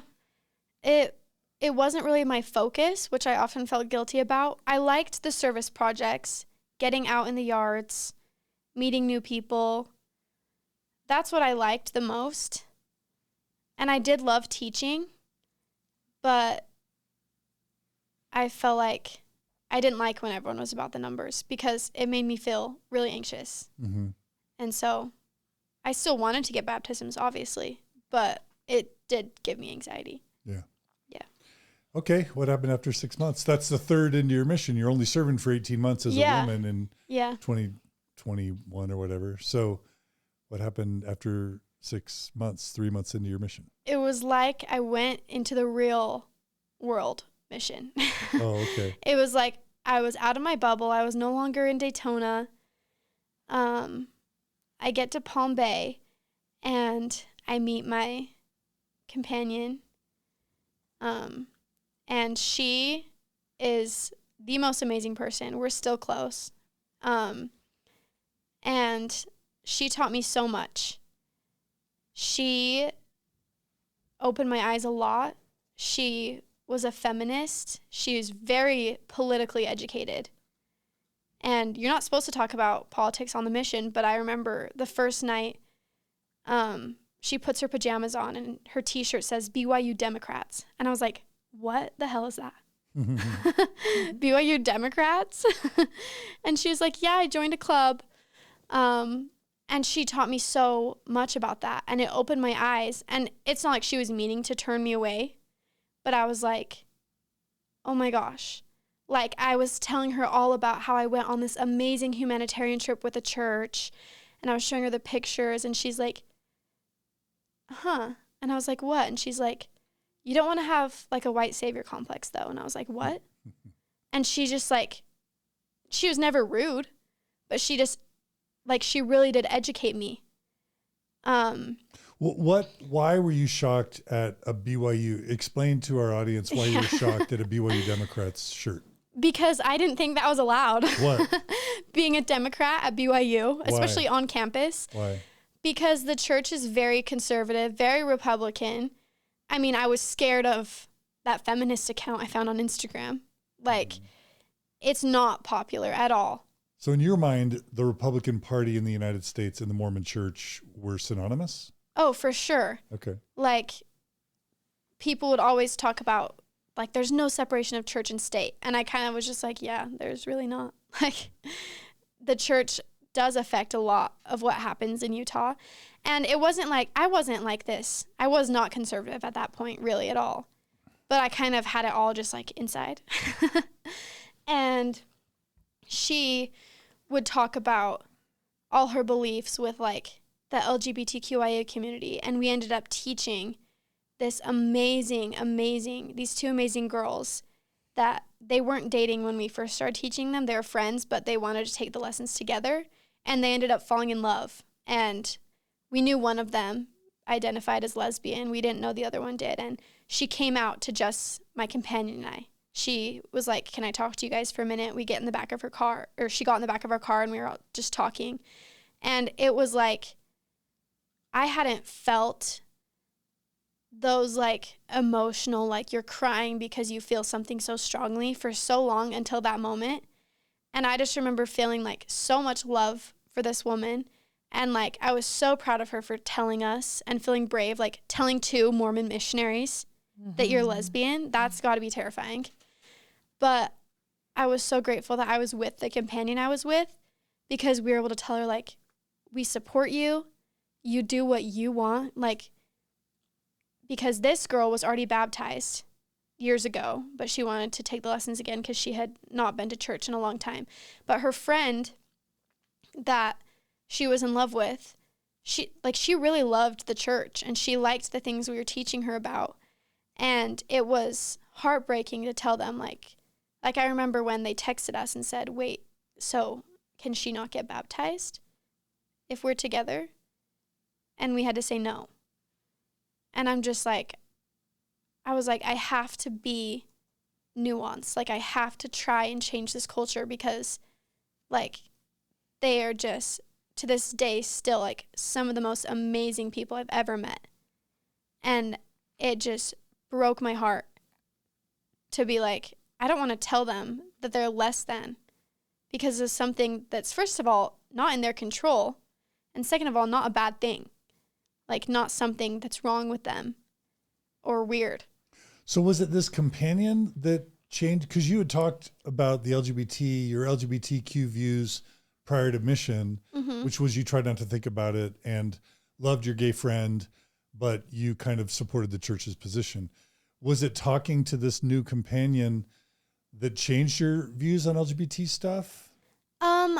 I think a little bit of it throughout my mission, as I was exposed to, like, not living in Utah, living outside of the deep-rooted Mormon culture, that I, on my own, started feeling more and more open and accepting.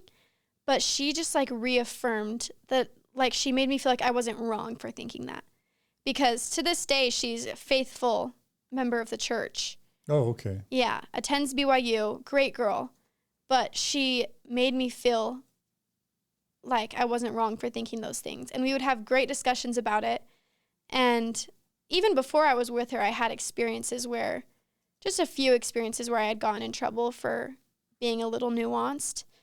And actually, I forgot to share one of the things I wanted to share about earlier, if I could. Is there anything else you wanted to ask? No, please. I think the start of all this was when I was in Daytona with the girl I was training, because we met a man.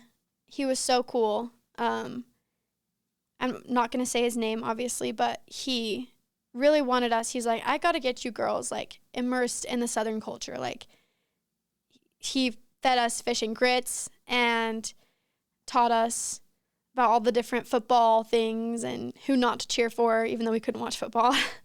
And he really loved talking to us, and we were doing a service project with the elders at his house.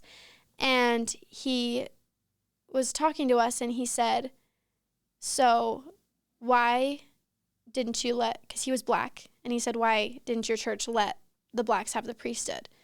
And I spoke up first, and I said, well, that was a mistake because of racist leaders in the church. Whoa. Where did you pick up that? That's just what I believed. Like, I had learned about that, and I was like, there's no way that's from God. And I didn't think that was wrong of me to think that. That was just my intuition. And I think on my mission, especially, I mean, I had been taught to force down my intuition my whole life. But when this specific event happened and all the other missionaries in the room go, whoa, whoa, whoa, whoa, whoa, and automatically just cut me down. What do they say? And they tell this black man to his face, one of the elders says, the way my dad says it to me is, and of course every missionary in the room is white and completely unqualified to speak to him this way. But he says, well, the way my dad explained it to me is some things need to happen for the church to be able to move forward. And this man just looks at him and is like, what did you just say? And I'm sitting there like, oh my gosh, I don't want to be a part of this conversation. Because even before my mission, when the Black Lives Matter movement was getting so big, like, I had no reservations with that. I completely agreed. My family agreed. And just to see, like, be in a room with 4 white missionaries who are young, really don't know as much as we think we knew, to be talking to this black man who has been through so much. He had a professional football career. He's gone through so much in his life. And he lives in Florida. He knows about racism, like, obviously. And to have these kids sit there and say, like, well, this was for the church's good. And I was just like, no. And they look at me and they're like, yes. And I was like, I turned to him and I said, no, I don't believe that. So you can choose what you want to believe. Ooh. And I got in so much trouble because one of the guys in the room was my district leader. Mm-hmm. And of course that goes straight to my mission president. And I'm told, like, you can't preach things that the church doesn't preach. And then the next time we go visit this guy, he was having all of his health problems, and he said, I heard you guys give blessings. And the elders were like, yes. And he says, well, I want Sister Jensen to give it to me. And I just sat there, and they're like, she can't. And he was like, why? And I think he said, because she's the only one that doesn't believe your church leaders were right about the priesthood thing. And they're like, no, because women can't give blessings. And I think he said, like, well, that's bullshit or something like that. Sorry, I don't know if I can say that. But it was just so awkward. I was just like, they're right, I can't. And he's like, fine, then I want her to pray for me. Can she do that at least? And I was like, yeah, I can pray for you. So I prayed for him. And the second we walk out, the elders just, like, they put me in my place. What'd they say? They said, it's not your place. They said, you just took away the opportunity for someone to receive a priesthood blessing from a priesthood leader. Implying what? That about their blessings versus yours? That theirs comes straight from God, that mine's just a nice little, like, that theirs do more than mine. And which is obviously, I mean, the priesthood is the higher power. Like, if you want to be healed, you ask for a priesthood blessing in the church. And so I never did that again. How did you feel when the elders, I guess, made you feel bad for giving a faithful prayer for this man's health, but telling you that was the wrong thing to do or inferior to the prayer they might have given or the blessing they might have given. How'd that make you feel? I was pissed. Yeah. And I think that's why all of these things leading up to being with this companion who was so openly a feminist and so sure in her beliefs, that it was just like, I'm not crazy. Like, I haven't been wrong all along. I do have a voice that needs to be heard, and it is okay to be an ally to the LGBTQ community. And it is okay to stand against racism and to not like Brigham Young. We would talk about that all the time. We hate Brigham Young. And she's like, but we can't tell anyone. And I'm like, yeah. And so it just like, by that time I was like, I'm going to change church culture. Like, I'm going to use my voice and my actions to be so loving and to just change this negative culture in the church. Like, I felt so empowered, and that was my goal. And then everything kind of just started going south. I don't know if you wanted. And make the church more feminist, right? Yes. Right? I was like, I'm going to do it. I'm going to be the one. I was like, no one's ever tried this before. That was my goal. This is 2019 or 2020 by this point? Or 2021? 2021, yeah. So this is last year. Yes, this is last year. And I guess that's when everything started to go downhill for me. Can I just make a joke? Yeah, of course. Or a reference? Yes. Have you seen the Book of Mormon musical? I actually haven't. I've heard the songs. Okay, because Elder Price, if I'm remembering it right, Elder Price is the early protagonist, and he gets called to Orlando. Yeah, yeah. On his mission. Mm-hmm. And in his song, he literally says, I'm going to be the Mormon who changes all mankind. Yeah. And it's just this I'm like, him. it's just that, but it's, I guess it's bold to want to change mankind, but it's equally bold for like a 19 or 20-year-old young woman to want to change Mormonism. Yeah. A church that historically has a racist, sexist, and homophobic and Republican past. And here you are at age 19 or 20 wanting to change Mormonism. Yes. Yeah.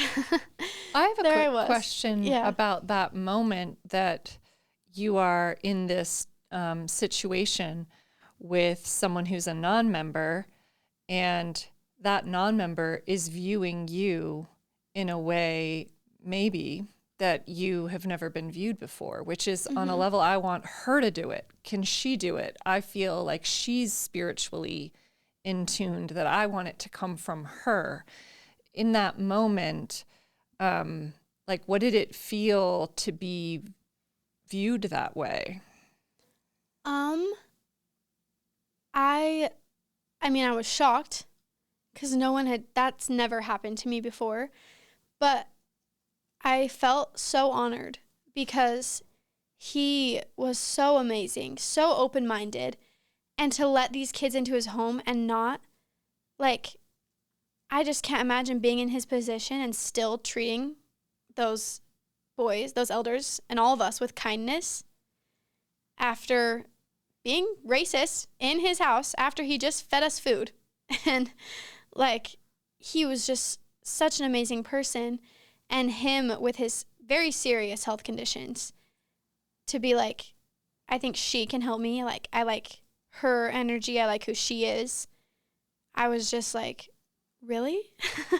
He wants me to do it? And so there wasn't a doubt in my mind that I wanted to say the prayer for him, because I was like it was like we connected on that, because he knew that I had stood up for him. And like, I felt like he felt safe with me, and that made me, I was very humbled, to say the least, that he wanted me to help him. Yeah, I think sometimes those moments where we hit up against our view of ourselves, of what's possible, of what we can do, it's just no small thing to have, an experience with another human being looking at us and then reminding us of something, or I don't know, allowing us to envision a way of viewing ourselves that we're like, wait a second, why has that never occurred to me, actually? That I could, that they bring something to us. And in a way, it kind of brings us back to ourselves in a moment of like, how powerful. Very So powerful. Thanks for sharing. Thank you. Yeah. Okay. Well, I think that the Mormon Church in 2022 fears a lot of things. It fears LGBT people. Yes. It fears being accused as racist. It fears people learning its Mormon history. But my reading of Mormon history is the Mormon Church and the Mormon Church leaders fear a feminist awakening in Mormonism as its greatest fear. Mm-hmm. And that's why so many of the September 6 who were excommunicated were promoting feminism.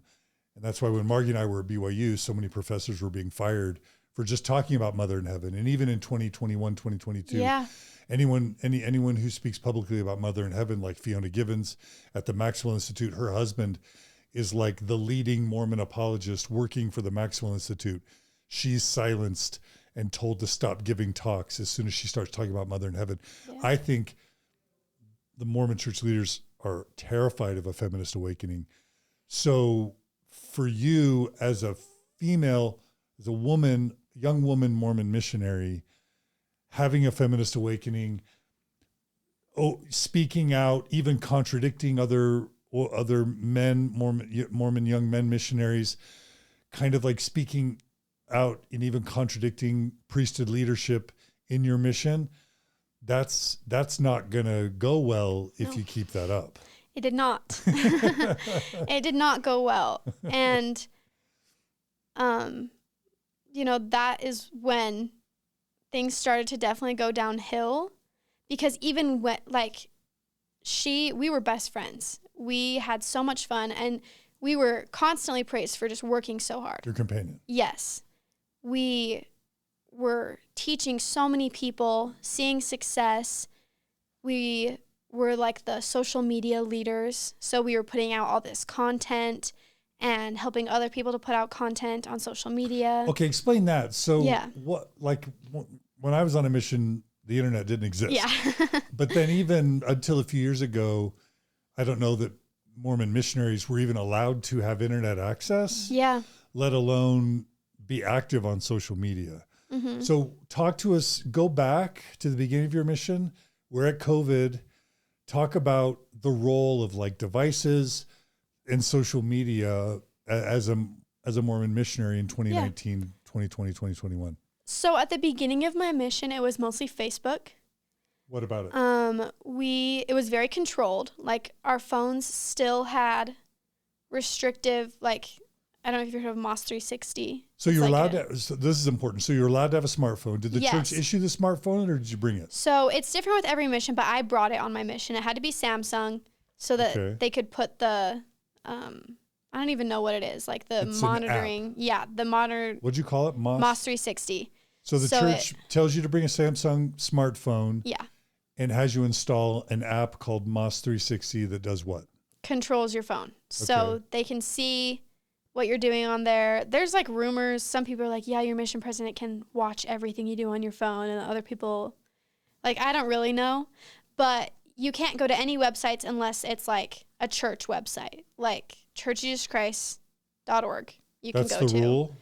That's it. Your phone can't go to any other one. Oh, so if you go to Safari or Google browser, once you've installed this app, if you try and do mormonstories.org, what happens? Or Reddit or whatever? First of all, you get red flagged. What does that mean? Your whole phone shuts down. I only know that this happens because the last day of my mission, I was trying to install an app so that I would be able to communicate with my family in the airport. And my whole phone shuts down. It says, your authorizer has been informed, blah, blah, blah. Whoa.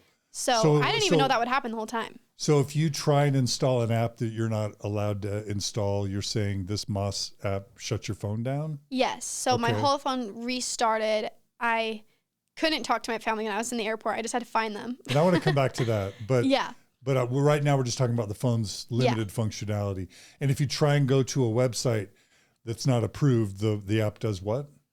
Well, it won't let flagged? you. Yeah, it won't let you. And it gets flagged if it's like Mormon stories or Reddit. Pornography or anything like that.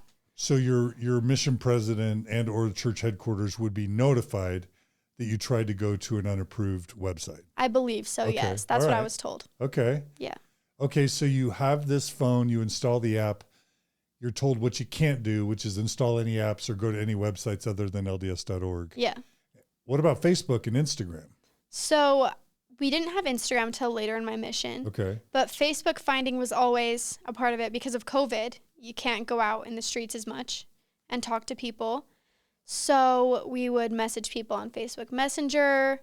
We would put out ads for like service in the area, join local groups,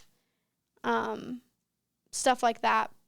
Try and make inspirational posts like every day. So you were asked to be active social media participants at some point, trying to spread the gospel through Facebook and Instagram? Yes. Okay. Yeah. What was that? So could you see other people's social media posts? Yeah. So you're not supposed to follow family members or friends from back home. You're supposed to just follow locals, other missionaries, just trying to make local connections only. And you can't be on your phone unless your companion's watching. So like when you're doing Facebook finding or Instagram finding, you have to, like, it's 4 eyes, 1 screen is what they would say. And if you want to make a post, you have to read it to your companion first to get it approved. Wow. Yeah. Some policing. Yes. Wow, 4 eyes, 1 screen. I've never heard that. That was the motto of my mission. 4 eyes, 1 screen.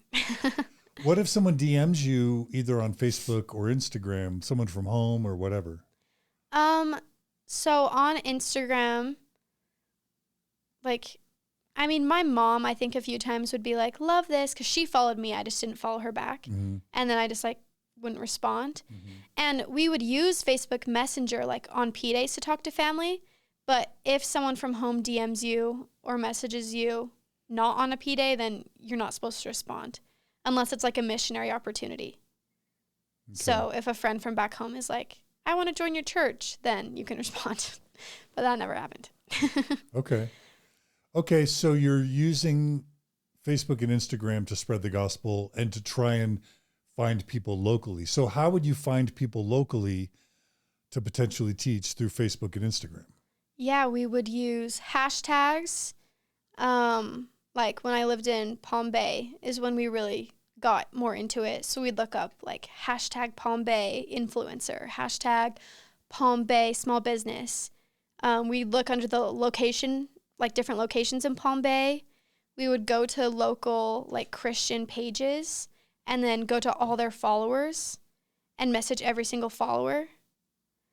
I'm trying to think of how else we did it. We would join like Palm Bay neighbor Facebook group and post in there like, I'm a LDS missionary, ask me anything, which does not go well, if you're wondering. When you did that?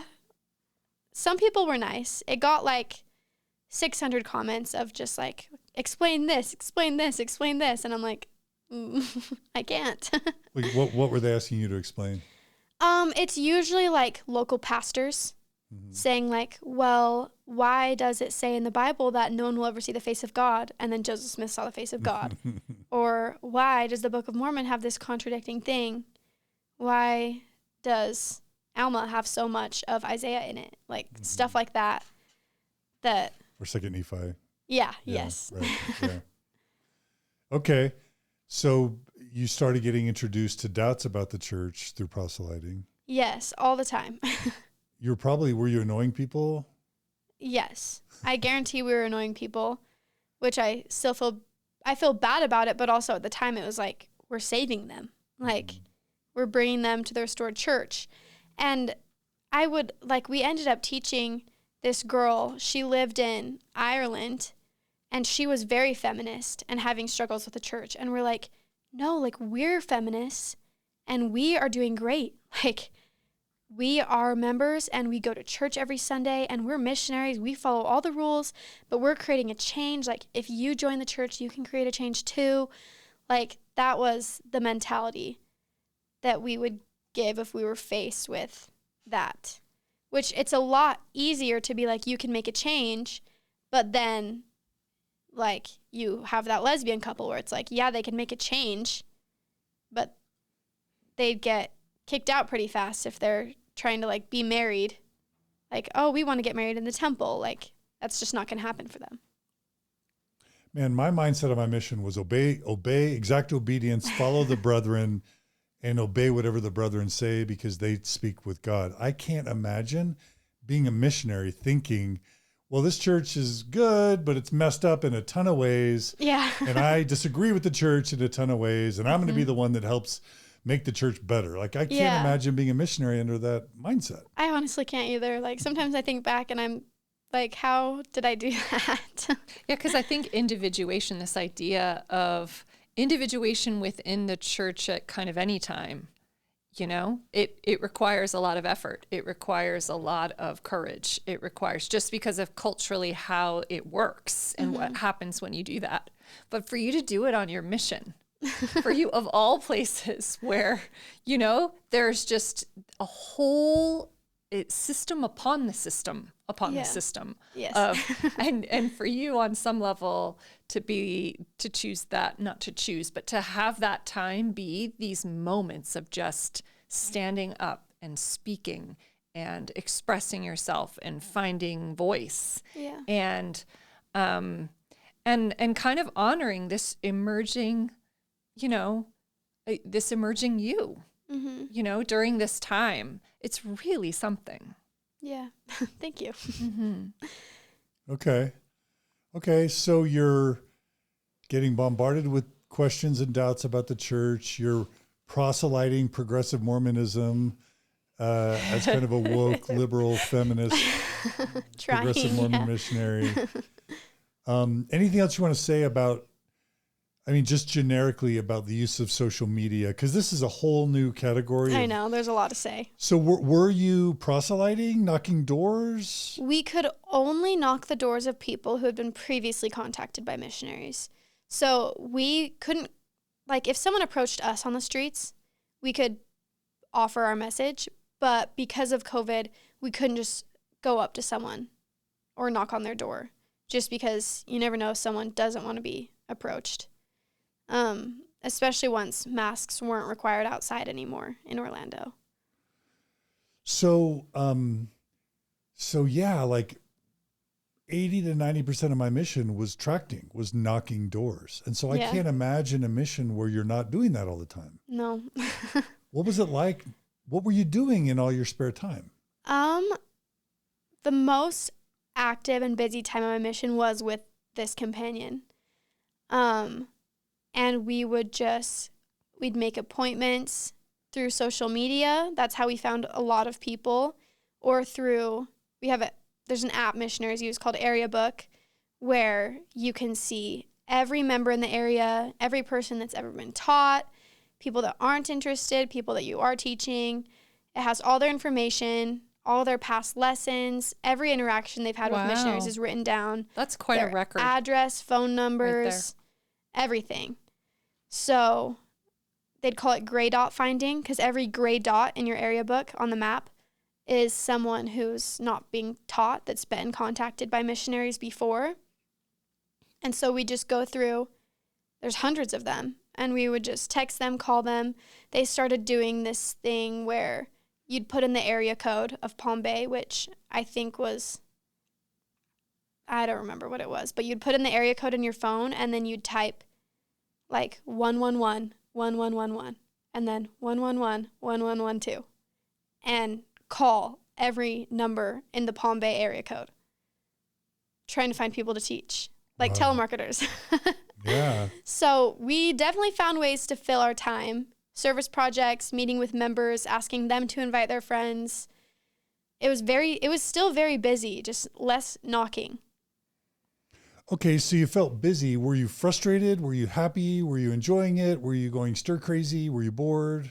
When I was with this sister, I feel like we had so much fun together. Like, I was exhausted, but I was busy enough that I wasn't thinking about things that were stressing me out. And that was at the beginning of 2021. But with so many responsibilities and like everyone speaking so highly of us, it kind of took me back to that perfectionism. And I just started to really go downhill. In what way? I just beat myself up about everything, and I started to get in trouble with my mission president a lot, to the point where I physically couldn't eat, I couldn't sleep, I felt nauseated all the time. Anytime our phone rang, I was scared it was going to be him calling to be upset with me. So talk about getting in trouble and getting like the things I got in trouble for. Yeah. I just started with me like becoming more and more progressive and feeling more comfortable with myself. I started to let my personality show more. And I'm very outgoing, but as a missionary, you're supposed to be like more reserved and professional and spiritual. And so it's like the whole laughing loudly thing. I was laughing loudly. And sisters aren't supposed to wear leggings because it'll tempt the elders. And on P days, we were allowed to go to the beach and not get in the water or anything, but just be on the beach, play games for like a few hours in the morning. And I started wearing leggings because it was comfortable.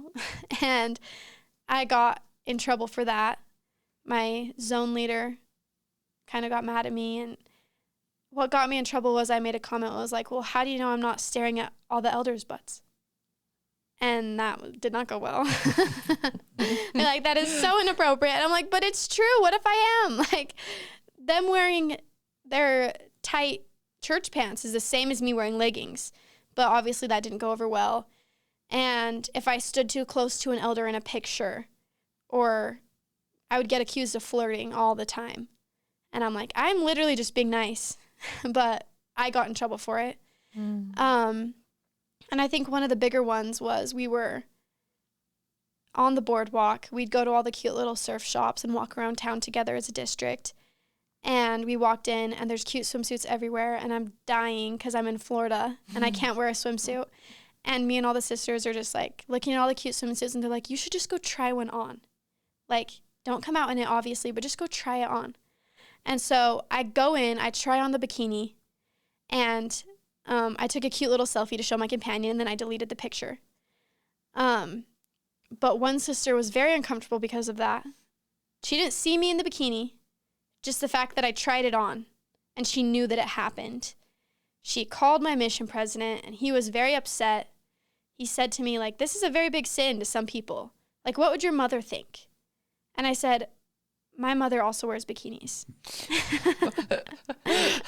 And, like, I mean, he just, like, he couldn't say anything to that. And even though I was standing up for myself a little bit, I just felt so guilty about everything. There were just so many little things. I just have to say that my understanding of a Mormon context, if your mission president has called you in and is getting after you for something, the only right answer is, I'm so sorry, I'll never do it again. So for you to say, my mother would be fine with bikinis, yeah, that's showing insubordination and a lack of respect for patriarchy and the priesthood that would be considered really problematic by a Mormon leader. It's like disrupting the system. You're becoming a system disruptor. Yes. And I maybe didn't realize it at the time, but I'm glad I did. But even though like I was standing up for myself, I didn't feel very confident in it just because I was constantly being put down. And then all the leaders in the mission, like the zone leaders, the male like elder zone leaders, were always getting after me. And I've actually, just for like, you're acting like you're having too much fun. I heard you slept in. Like, I heard you guys are having problems with sleeping in. I heard you're not liking exercising in the mornings. And I'm like, because I'm exhausted. Like, or just like, you need to stop flirting. You need to stop wearing those leggings. There were some P days where we're playing sports all day long. Like, we'd wake up in the morning, beach volleyball, go to the church gym, play basketball, go out to a field, throw a football. I'm in Florida, 90% humidity. It's 100 degrees outside. Yeah. So some days I wouldn't wear my garments because I'm like, I'm exercising. And I got in trouble for that because they're like, you're a missionary. You wear your garments even when you exercise in the morning, which I didn't do that. I didn't think you had to. And so I just felt like everyone was after me. And then there were some STLs in my mission, sister training leaders, who were telling my mission president that I was being disobedient and that I would get on my phone and call my family all the time, which I wasn't because I was scared. Like, I didn't break rules. I wasn't out to break rules. Like, I felt that me wearing leggings wasn't a big deal. And for myself, I was like, that's a stupid rule. Mm-hmm. I'm not doing that. Yeah. But when it came to being like, I wanted to be a good missionary and I wanted to make God happy still. It wasn't like I was like trying to rebel and be evil. Yeah. And so it just became like missionaries saw me being different and it was like a big problem. Yeah. And I had never felt more like constantly sick to my stomach in my life for months. I just feel so much for that because I think the strength that it takes to kind of start that process when you're on a mission and they control so much of your life and reality and can punish you and make things really difficult for you. There's a lot of emotion management to that because even if you think in the moment this is right and you're starting to kind of emerge and show a sense of self, and it doesn't mean you're prepared for what comes at you as a result of that. So I can just imagine that's new, that's different, and particularly in a system where you're really depending on the people around you to be okay. You know, where you've been taught kind of to do that you're okay by showing up in a certain way. And you've got no one really, in a position of power. And then I think once it's so easy to be identified as a threat that once people see you being identified that way, then it's almost like, you don't even need the upper people. Yeah. Then you've got people around you with that lens on. Look what she's doing, that are out to get you and and that just must have felt excruciating, I can just imagine. Yeah, it was definitely excruciating because people that have never been on a mission or who don't know much about the Mormon church would say, like, you were scared because you were wearing leggings. Like, that's not a big deal. But it's like when you're on a mission, it's not the real world anymore. Mm-hmm. Like, you're a 21, 19-year-old girl who should feel like an adult. Like, you just graduated. Normally people that age are going to college, like starting their lives, but instead you are completely under control. Like, people are in charge of you, and if you say no to what they want you to do, that's like incredibly disrespectful. So.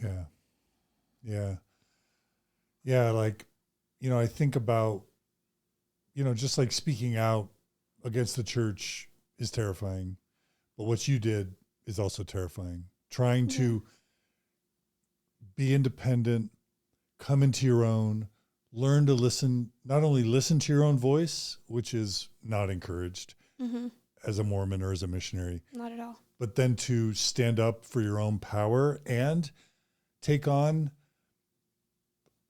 parts of the system that you don't think are healthy, trying to do that as a woman and as a missionary is incredibly difficult and stressful and courageous. And I can understand why your brain was just dumping adrenaline and cortisol into your system, making you stressed and nervous all the time. Because 1,000 years ago, it could have got you killed in whatever tribe you were a part of. Yeah. And so your biological programming would be saying, danger, Will Robinson, danger, Susie Robinson, like, don't go against the system or it could be harmful to you. Yeah. And you're experiencing it. You're being called in. You're being on some level all the time. That's right. So you're experiencing no safety. I am not safe. That's exactly how I felt. And I had expressed, I'd been going to counseling on my mission because I had gotten in a car accident. I had previous trauma with car accidents. I was having nightmares every night. He was treating me for PTSD. I was having horrible reactions to even being in the car, trying to deal with that stress. And so I was going to counseling, and I start to bring up these things I'm feeling. And I do agree with some of the things that my counselor told me. Of course, it's a church counselor, which means anything I say. If I wanted to get counseling, I had to sign a document saying he can tell my mission president anything I say. Okay, right there, Yeah. like that's such a problem. So Yeah. you signed a document. That was the only way I could get therapy. Yeah. So like you go to get a master's or PhD in therapy. The first thing you're taught is that your client, you assure your client confidentiality. Yeah. And you tell them the only way confidentiality gets broken is with your consent and or in the case of you or someone that you love being harmed, who's vulnerable. But confidentiality is like the cornerstone of therapy. Mm-hmm. And so your Mormon missionaries are signing waivers where they're giving their therapists the permission to disclose whatever they share with their therapist. That violates like a cornerstone of ethical and viable therapy. Yeah, exactly. And I really struggled with that because so much of what I wanted to talk to my therapist about was like, I feel like my mission president hates me. He's constantly getting mad at me. I feel like everyone's after me. And then my therapist would just tell me like, well, those are your automatic thoughts. Like no one's after you. It's all in your head. And I was like, okay, like anytime these people start to come after me, I just have to remember it's all in my head. The problem is there's a conflict of interest because your therapist also represents the church. Yes. So they're not, the other sort of like therapy 101 is you're supposed to stay independent of your own biases and values and preferences. And your allegiance as a therapist is supposed to be to your client's values, not to your own. But if your therapist is getting paid by the church and hired by the church and representing the church, their first priority isn't your values, Brinley Jensen. Mm-hmm. It's representing the church. And so there's a conflict of interest on the part of your therapist. It's true. And all of this like combined together, just like I wasn't really trusting my therapist, but he was like some of the things that he was coaching me through were helping me to be able to cope still. But I was still really struggling. And then they started having me meet with this lady. I don't know anything about her. It was Zoom meetings. And they said that she could prescribe me pills to help me because obviously the medication I was on wasn't helping. And I was just not doing well. And so every 2 weeks, she prescribed me a new pill. And she would just say, take it for the 2 weeks. If you don't feel any change, we'll do a new one. And I don't know how many medications I went through, but like it was just horrible. Mm-hmm. There was a week where the pill I was on, I don't know what it was, but it made me like lightheaded and I would pass out and I felt nauseated even worse. I couldn't eat still. And she's like, just keep taking it. And so I just had to hold on till the next meeting. And so this just led to like a very anxious, depressed, unstable missionary having all of these pills. I don't know how many of them were controlled substances. Like, I don't know what I was taking. Like, I'm sure my mission nurse knew. But I just became so, like, in such a dark place. And at the same time, because of this, I am praying, begging for an answer, and getting nothing. And feeling like God just is not even there. And on top of that, at this time, the church for Come Follow Me was studying Doctrine and Covenants. and we're reading through it. And some of the things that I was reading, I was just like, this is what I believe. Like what?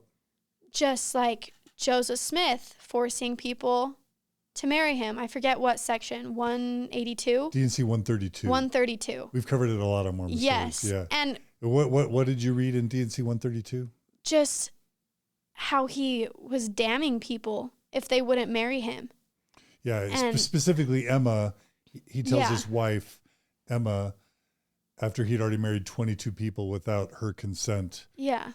he, in his revelation, says that God says, it's in the voice of Jesus, Emma, if you don't let Joseph take plural wives, you will be damned. Yeah.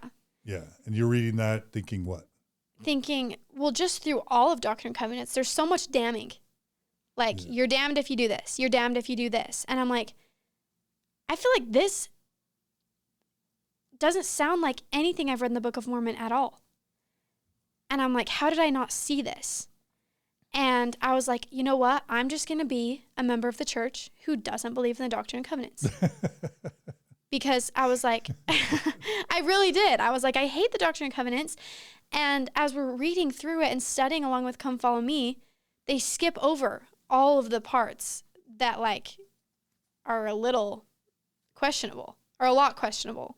And so I was like speaking to my companion about this because she had been through a faith crisis before her mission where she, you know, reconciled some things. Now, was this the BYU Democrats companion? Yeah. Okay. So she grew up like in the Bible Belt, Texas, and you know, she was there for me. She validated everything I was feeling. She was like, yeah, it's fine. If you hate the Doctrine and Covenants, that's fine. So that was really good to have her there with me. And she was validating, but that was the only validating thing because my therapist is telling me like, just keep praying, just keep having faith. It's all your automatic thoughts are telling you this. It's not your real thoughts. And then I think my breaking point was we went to stake conference and my mission president was there. And I just felt like he was looking at me and I felt like he just knew everything I was feeling. And I just ran out of the stake conference. What were you feeling? Just every testimony that was given and every talk, I'm just like, I don't feel like them. Like, I don't agree with, because of course it was all about Doctrine and Covenants because of Come Follow Me. And I'm just like, this isn't resonating with me. This isn't how church was when I was at home, where I just loved everything that was being said and felt so empowered. Like, I feel like if I were to get up and share my thoughts, they'd have to stop me. Like, and so I just ran out and my companion came after me and she's like, what is wrong? And I'm like, I'm just struggling with my faith so much. And at the same time as I'm feeling all these things, I'm still teaching the lessons, declaring with everything that I am that I know the church is true. And so it was just like that self-betrayal that we were talking about, where I'm just like, I don't know what I believe. I don't want to be here. And even with all those doubts, there wasn't even a thought of leaving the church. Like that wasn't even, I still binge watched the, what's it called? The apologist, any apologist content. Saints Unscripted? Yeah, Saints Unscripted. Like during my personal study, I'm just watching all of their videos. Like, see, I know, like they're proving everything right. Like I know the church is true. It's just something's wrong in my brain right now. I don't know if there's anything else you want me to share. So when you with run that out part. and your companion follows you, did your Yeah. mission president notice? And how did that story end? I don't know if he noticed. He never said anything about it. But soon after that, she got transferred away. And so I was with a new companion, still struggling like this.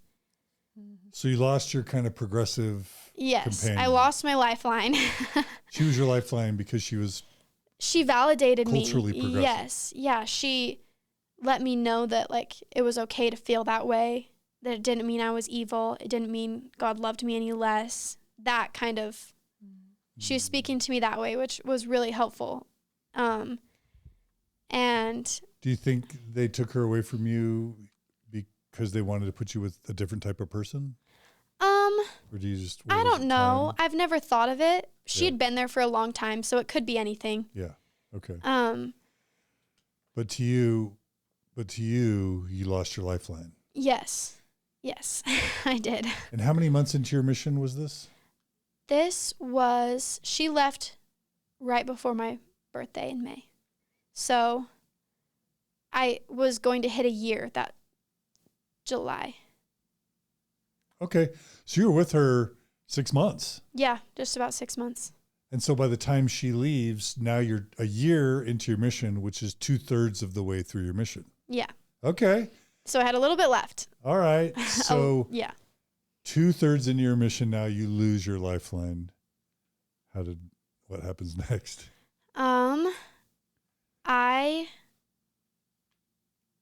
Things just got worse. I had talked with my mission president right before she left, and it was just to the point where I'm like, I want to repent of all my disobedience. I want to start a new chapter. Like, she's leaving. I just need to like force myself into the mold. Mm-hmm. And so I got it all off my chest. I said I was sorry. And that was that. And I kept going to counseling, but I was still doing really bad. Because at that point, you're just internalizing. You're just trying to turn it off, shut it down, mm-hmm. pack it down. Yes, especially because I couldn't say the things I wanted to in lessons anymore because I wasn't with someone who was going to back me up. And I think what really just tore me down the most was my companion and I were having discussions with some amazing people. We were not really teaching, but having discussions with this couple who were Baptist. And they would cook us Sunday dinner, and we would have a discussion where we knew we probably weren't going to convince them of anything because they were both very well educated, well versed when it came to the Bible. And anyone who's well versed in the Bible knows that there's lots of contradictions between the Book of Mormon and the Bible. And we would just have discussions, and I was like dedicated to researching. Like, I probably could find a bunch of research in my notebook right here, like of trying to. That's your missionary notebook? Yeah, I have my journal and my notebook with me. Okay. But I enjoyed going over there because it was just a fresh, healthy perspective. Like, they taught me things I had no clue about when it came to the Bible. And same with this other guy we were teaching. And so then when my companion left and I got a new one, generally as a missionary, you're taught, like, if they're not going to accept your message, you ditch them. Like, you don't teach them anymore because it's not worth your time. But I loved going and talking with them. And my new companion, was so dead set on, we have to prove them wrong or we're never speaking to them again. And they were like my home away from home. Like, they cooked us nice meals and they were so kind. And I did not want to let go of them. And I didn't care if they weren't going to get baptized. But she insisted that we invite this other member from our ward to come with us to a lesson. And he was like a gospel doctrine teacher, very intelligent. And it was so, like, vicious. Like, arguing. I felt so embarrassed. So discouraged. I was humiliated and sad that they probably assumed, I mean, I don't know what they thought, but you're supposed to be one with your companion, so I had to go along with it. But I didn't want to sit there and have this guy yell at them. And so I think that was the last time I ever saw them. And I was just like, if I act perfectly Mormon, then everything I love gets ripped away from me out here. Like, everything that's keeping me sane. And lessons just turned into arguments where we're trying to prove people wrong. And I'm like, for people that preach of loving Jesus, like, regardless of if you believe Jesus was God or not, this is not what he taught, to act like this. And so I was very discouraged. And there was one night where I was just crying. My companion was annoyed with me for being depressed. And she said, well, why don't we say a prayer? And so she kneeled down in front of me and prayed that I'd stop crying, stop acting depressed, get it together so we could go teach this lesson. And I just remember being like, that is not how it works. Like, you can't just pray that I'll stop crying. That made me cry more. But I just was to the point where I was so discouraged. And I was scared of my companion because she wasn't very nice. And there's not much I want to say about that. Mm-hmm. But I couldn't reach out to my mission president through text because she'd see it. And you're supposed to email. You get an email in your inbox, and then it leads to a link where you email your mission president. Every P-Day you're supposed to. And he would always say, like, I read every one. Like, even if I don't respond, know that I read it. And so I started emailing him once a week saying, like, I am not doing good. I'm so depressed. I am scared for what I might do. Like, please help me. What do you mean scared of what I might do? At that point, I was extremely suicidal. I don't know if you need to give a trigger warning for that or anything. Yeah. Trigger warning. And my therapist constantly asked me if I was, and I said no, because I didn't know what he was going to do with that information. I was scared. I knew this wasn't regular counseling. He was paid by the church. And so at that point, I had plans because, no one was regulating any of this medication I had. I had 6 full bottles of pills that I didn't know what they were. And at that point, I was planning on taking my own life at some point. And so I emailed him week after week with no response.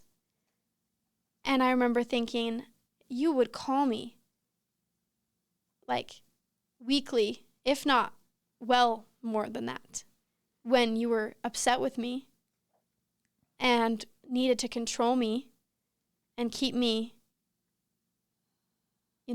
not acting out. But now that I need you and like I am crying out for help, it's just silence. And I didn't want to tell my family that I was feeling this way. And anytime I would start talking about my feelings to my companion, it was just shut down. And so I was just like, okay, I'm just going to try and go on for as long as I can. And when I can't take it anymore, I'm going to just end my life. And I stole a SIM card, because when you move areas, you get a new SIM card to put in the phone. So I stole a SIM card so that if I needed to escape I had a whole plan that is pretty personal to talk about, so I'm not really going to give details, but I stole a SIM card to put in my phone so that I have some way of contacting someone to just escape somehow. And I don't know if there's anything else you want me to share about that part. I'm just dying to know what happens next. Okay. You steal a SIM card and you're suicidal. Yeah, I'm so sorry. I'm so sorry. Yeah, honestly, how alone you must have felt. Yeah. And I brought my mission journal because I shared on my TikTok some of the things I wrote down when I was feeling this way. And there were some people, there was some things that I just want people to know that, like, missionaries need help, because I have heard so many stories, even from missionaries in my own mission, that I had no clue were going through the same types of things. And so right at this time, like, almost every journal entry was like, Hi, journal. I'm just here to tell you I'm an empty shell of a human being. XOXO, Sister Jensen. Like, every entry. I wrote one saying, hi, journal, how are you? It's weird that I'm asking you this, but since my companion is giving me round 957 of the silent treatment, I figured I'd talk to you instead. And just talking about how dark and alone I felt, and that the mission is supposed to be this amazing spiritual, like everyone talks about, like, I never want to go home. And I was like, not only do I want to go home, like, I want to be dead because of how this place is making me feel, and no one's giving me help. And I remember I almost told my counselor. I kept a journal while I was talking to my counselor, and I would write down everything I wanted to tell him. And I was writing down the advice he was giving me, and I was about to tell him about my suicidal feelings. And he told me that he had an exercise for me to try where I should just go in the mirror every day and look myself in the eyes and say, you are a horrible missionary. And I remember, like, he said it was called, I don't remember. I think it's somewhere right here, but it like was exposure therapy? Yes, exposure therapy. And I was like, that doesn't really resonate with me. I'm not doing well. I don't think I should talk to myself that way. And he was like, just try it for a week. And I remember getting off the phone. I was in a church building. My companion and some other sisters were waiting for me in another room. And I just fell to the ground in a panic attack, just screaming. And people heard me screaming, and I ran into the other room. And I told them what he said to me, and they were like, no, you're not a terrible missionary. But, like, just the confusion, hearing different things. My mission president isn't speaking to me when I'm begging for help. Like, I'm being told to try this exposure therapy where I say I'm a horrible missionary. And at that point, I'm like, I just don't trust my counselor because I told him I didn't like that, and he told me to do it anyways. And, like, I don't know if that would be effective for someone, but not me. And so I was just doing bad. My mission president still wasn't really talking to me, and then it comes time for transfers, and he calls me, and I'm thinking, finally. And he says, I want to call you to be a sister training leader. And I was like, what? That's what you're calling me about? And he's like, yep, you're going to Lake Nona in Orlando. And I'm like, okay. Does he think that's just for the listening audience? Prior to the ordained women movement, women missionaries, or they're called sister missionaries, had no leadership responsibilities at all on a mission. Yeah. Once feminists started really agitating within Mormonism, starting around 2014 and into 15 and 16, the church came up with a response to the feminist agitation, giving sister missionaries some responsibilities, some leadership responsibilities, shy of district leader, zone leader, assistants to the president. So that's what an STL is, kind of a leadership position. And your mission president's thinking, oh, Brinley, Sister Jensen's depressed, I'll give her a leadership calling, and maybe that'll make her feel, honored and respected. Yeah, and valued. I'm not sure.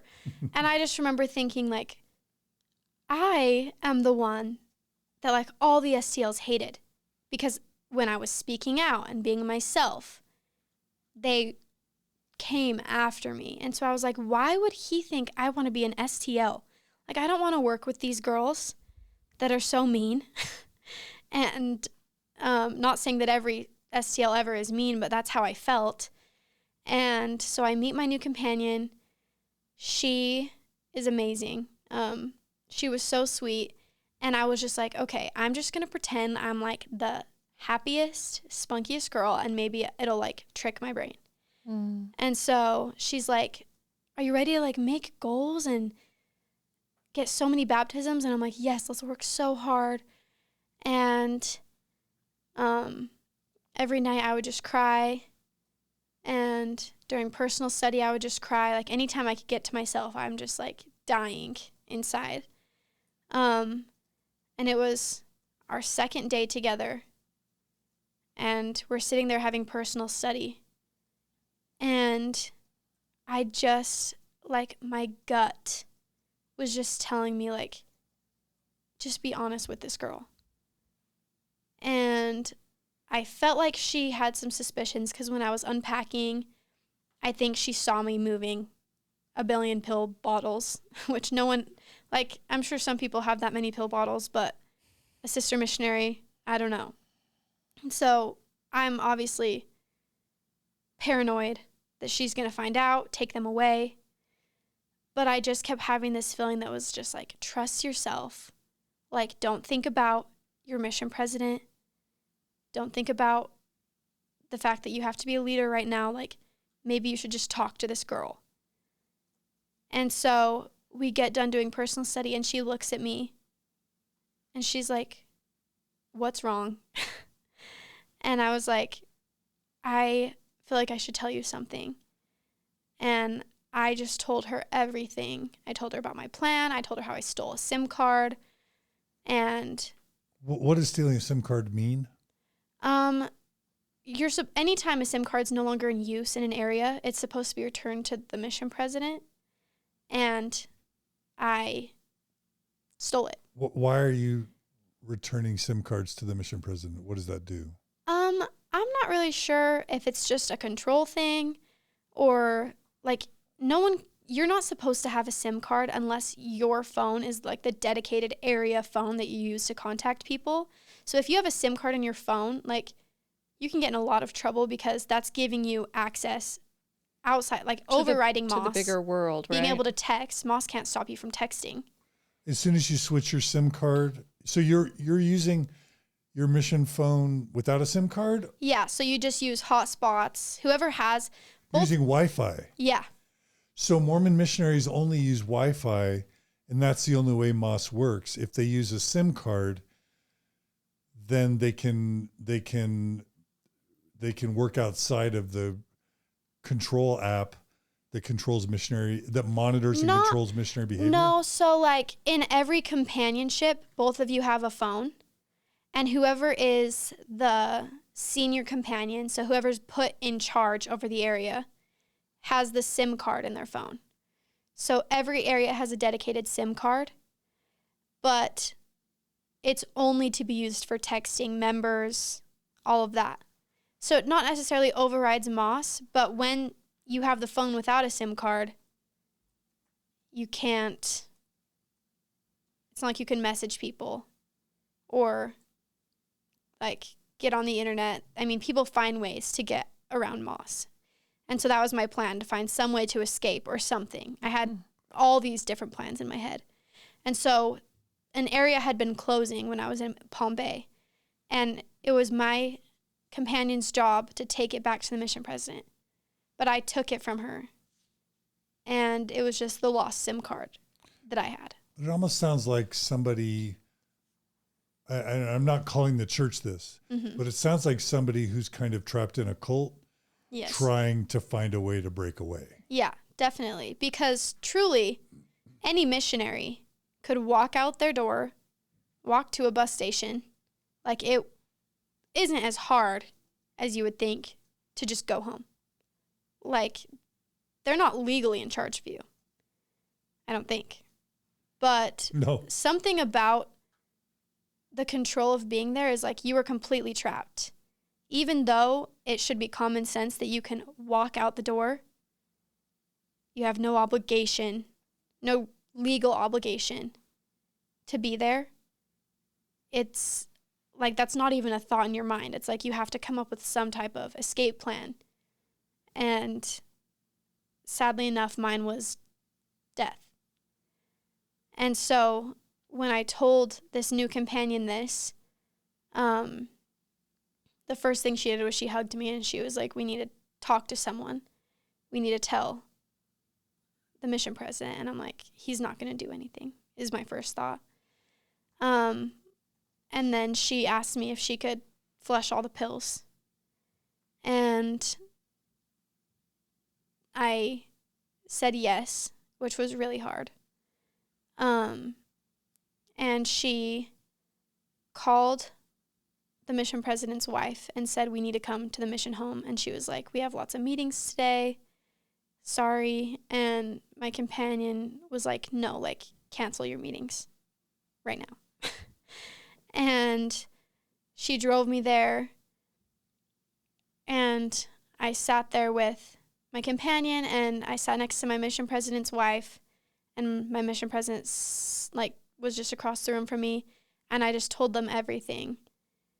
And I just cried on her lap for a long time, and he was extremely apologetic that he had no clue that that's how bad it had gotten. And then he tells me it's church policy that you have to go home immediately. And for whatever reason, I just broke into tears all over again. It was like, I'm going to disappoint everyone. Like, no one, a missionary coming home early, no one immediately jumps to mental health. They're like, what did they do on the mission? What did they not repent for? And so I was just heartbroken. And they booked me a flight for the next morning. And my family was excited to see me. And I went home immediately. Wow.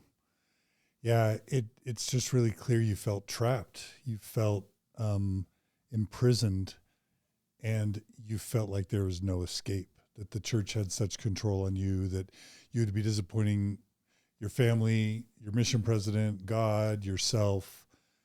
And so the only out you saw was ending your life. Mm-hmm. Is that right? Yeah, that's right. Were your parents aware of any of this on your mission? They knew I was struggling and that I was trying new medications. They didn't know it had gotten that bad, and they wished I had told them, obviously. I mean, any parent would. Mm-hmm. But yeah, they just knew it had gotten really bad because, I mean, I told them about me getting in trouble and how discouraging it was. And I remember just bawling to them on the phone saying, like, please don't call my mission president and get, upset with him for getting me in trouble. Like, just don't say anything. Which is so strange because your parents had said you didn't even need to go. Yeah. But you still felt like you'd be disappointing them if you went home early. Yeah. Can you explain that? It's just, I don't think it would have mattered what they said. They could have been like, just don't go. They could have told me, we don't want you to go. And I still, just that lifelong pressure, not from my parents, but from the church, and completely dedicating myself to an organization, just giving myself over my whole life. It's like, I felt like coming home early would just be ruining all of that. My lifelong commitment, everything that means anything at all to me. Yeah. And probably, your concept of identity for yourself, how you viewed yourself, right? Mm-hmm. Yeah. I mean, if perfectionism was a pillar from these adolescent or even childhood years, within Mormonism, early mission return is viewed as failure. It just is. Yeah. It is. Yeah. So you didn't see returning home early as an option. No. And once I did get home, I did feel good about it. Once I saw, the second I got home, my entire extended family was there welcoming me home. Everyone was just happy I was okay. And I realized, it's okay to come home early. And I had always been an advocate for that, but I have a younger brother who's not going on a mission, and he's faithful Latter-day Saint. He fully plans on getting married in the temple. He, daily prayer, scripture study. He's very orthodox, but a mission, would not be good for him and his mental health, and he's okay with that. And I've always been such a, like, the first one to stand up and be like, you don't have to go on a mission. But then when it was myself, I was like, absolutely not. She has to go on a mission. Wow. Yeah. Do you feel like your companion maybe saved your life? Yes, I told her that. I think if I would have stayed with the other companion I was with, then it wouldn't have been the same outcome because I didn't have a safe space. But this new companion, like, she didn't make it about church or missions. She didn't ask if I was dealing with a faith crisis or anything. She just cared that I was to keep me alive. Yeah. Shout out to her. Yeah. She's amazing. And, you know, the intelligence that I'm receiving from people inside the church is that in 2022, something as high as a third of all Mormon missionaries are coming home early from their missions, and that some super high percentage of like 60, 70% or more of Mormon missionaries either come into the mission, you know, with depression or anxiety, or are experiencing depression and anxiety on their mission in a clinical way. Like there's a mental health crisis with the youth and young adults of today. Yes. But it even seems worse for Mormon missionaries. Yeah. It's intense pressure just constantly. And it's impossible to reach expectations. It's just not going to happen. And so I think it breeds depression and anxiety. Because I was already struggling before I came out, but once it all hit me and I was in the middle of it all, I don't think I've ever felt worse in my life. Yeah.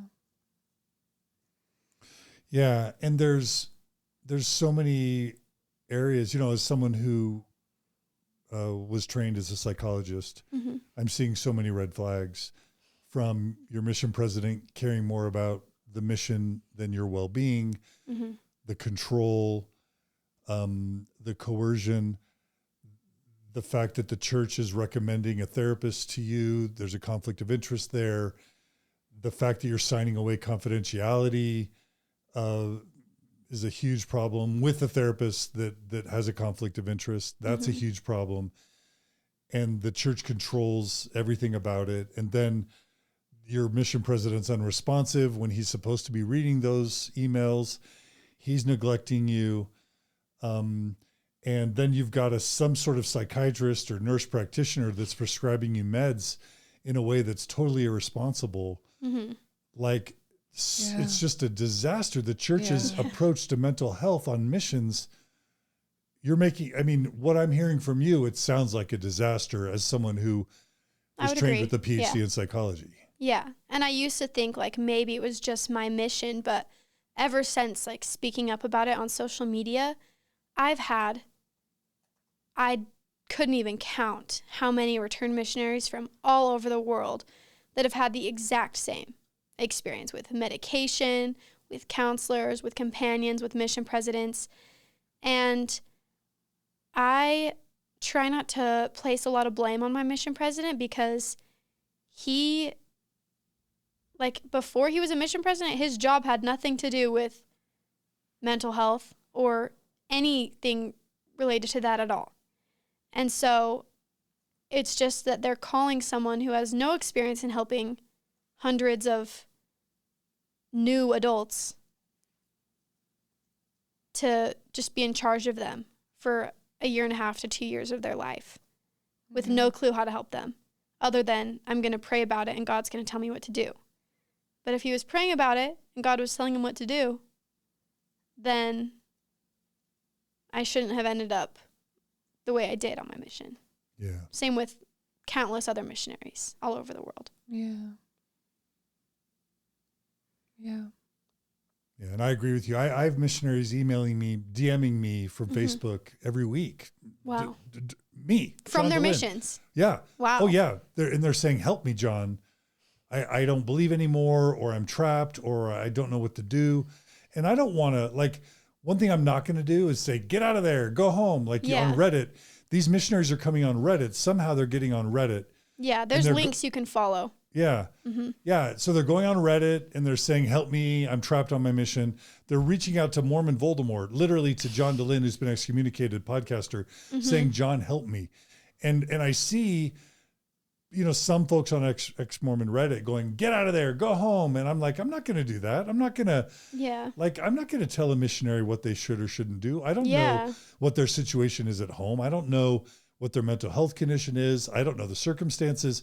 So people might expect me to do that, but I'm not going to do that. No. But then should John DeLynn be counseling Mormon missionaries about how to navigate their mission? I feel, even though they're adults, I feel like they're kind of children. Yes, that's how it feels. Huh? That's how it feels as a missionary. Yeah. That you're a child. And so part of me feels like, would their parents, even though they're adults, would their parents want John DeLynn counseling them? Yeah. And so sometimes I don't even know how to answer them. And sometimes I don't answer them because I don't know how to answer them.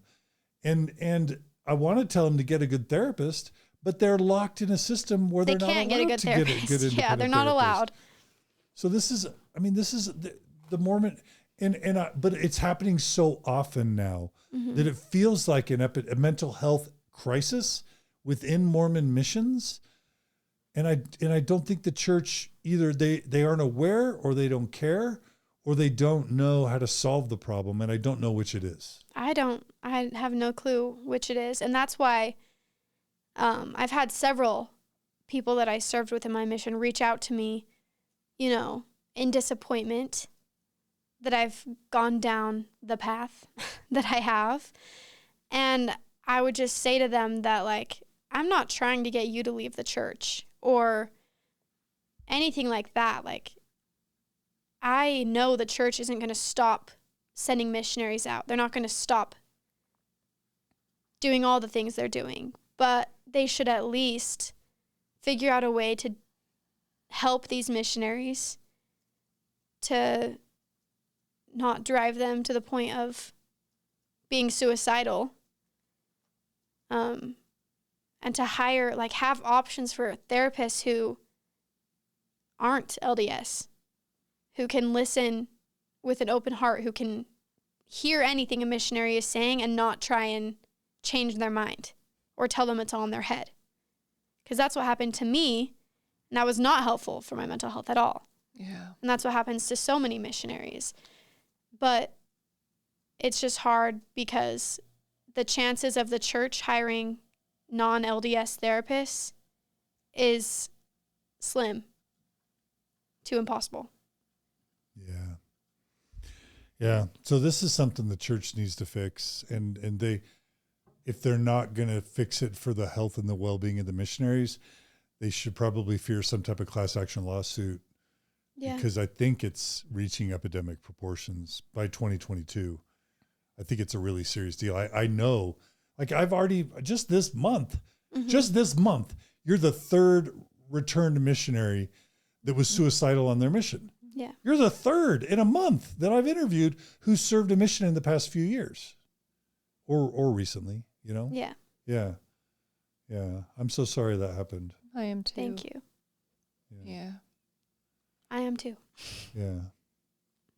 Okay. So I'm going to maybe suggest something that's a little bit on the fly. Mm-hmm. I think we should end this episode as part one. Okay. Not end yet, but I think what I want to do is kind of have this be its own episode about basically wanting to die in your mission and coming home early. So let's work towards closing out this episode by talking just about the mission aftermath of coming home and anything else you want to do to tie up your mission experience. Okay. And then we'll take a break to be humane and we'll come back for a part two, kind of about reconstruction, like deconstruction. Well, your processing of your faith after your mission.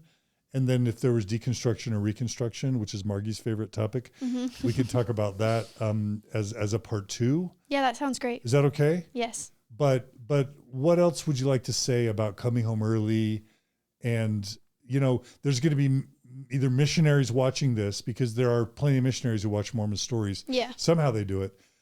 Or they're going to be people considering missions or people who come home early.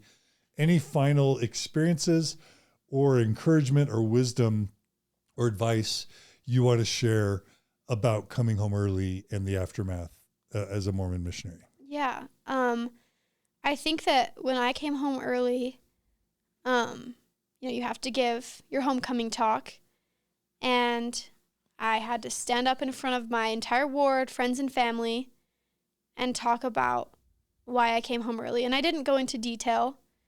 I mostly just talked about being in a really dark place and being depressed. And I was still pretty strong in my beliefs that the church was true and that somehow God was going to work something out for me. So I shared lots of that in my talk, and I talked about being a mental health advocate. And I just remember being so praised for talking about it, and then I was asked to speak in different wards, and it was a little exhausting because the reason they loved it so much was because I was talking about how you can come home early from your mission and still be happy, or how it's all going to work out in the end. Just stay faithful. And I think it's like a security blanket to be able to say, just because something bad happened to this missionary doesn't mean the church isn't true, doesn't mean bad things are happening.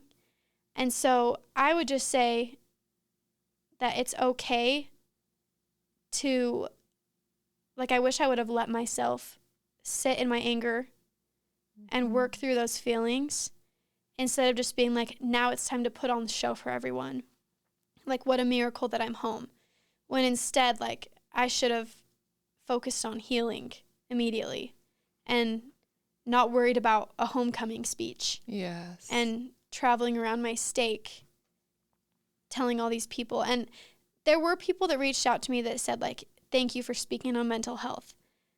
I really needed that. And that is great. And I'm glad that I could share that. But in the church, the narrative with mental health isn't always going to be, my mental health sucks, but it's all going to be okay because I'm reading my Book of Mormon and I have strong faith, because it does not always end that way. Yeah. And that can be a really painful way to force yourself to feel after coming home. I'm really struggling, but don't worry, everyone.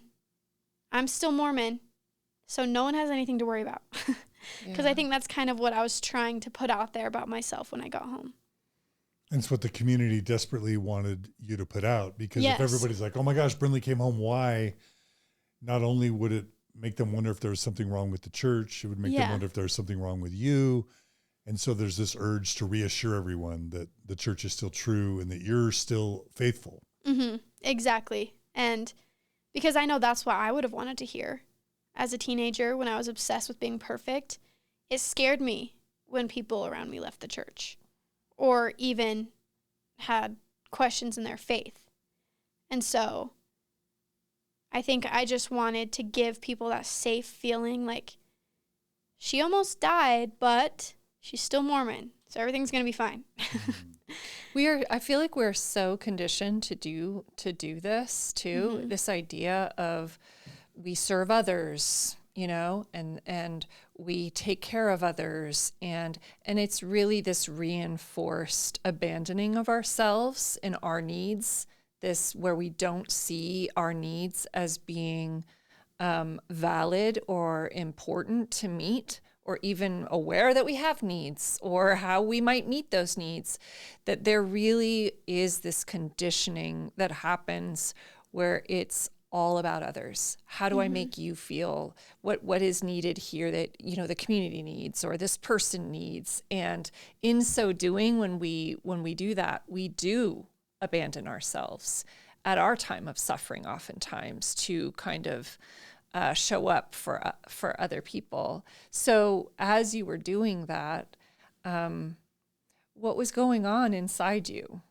As you are kind of giving that message of what you're reading as, what other people need and how to kind of show up in this way that keeps everything intact and the ribbon tied around the, just so, what did it feel like to be you in those moments? Yeah, thank you for asking that.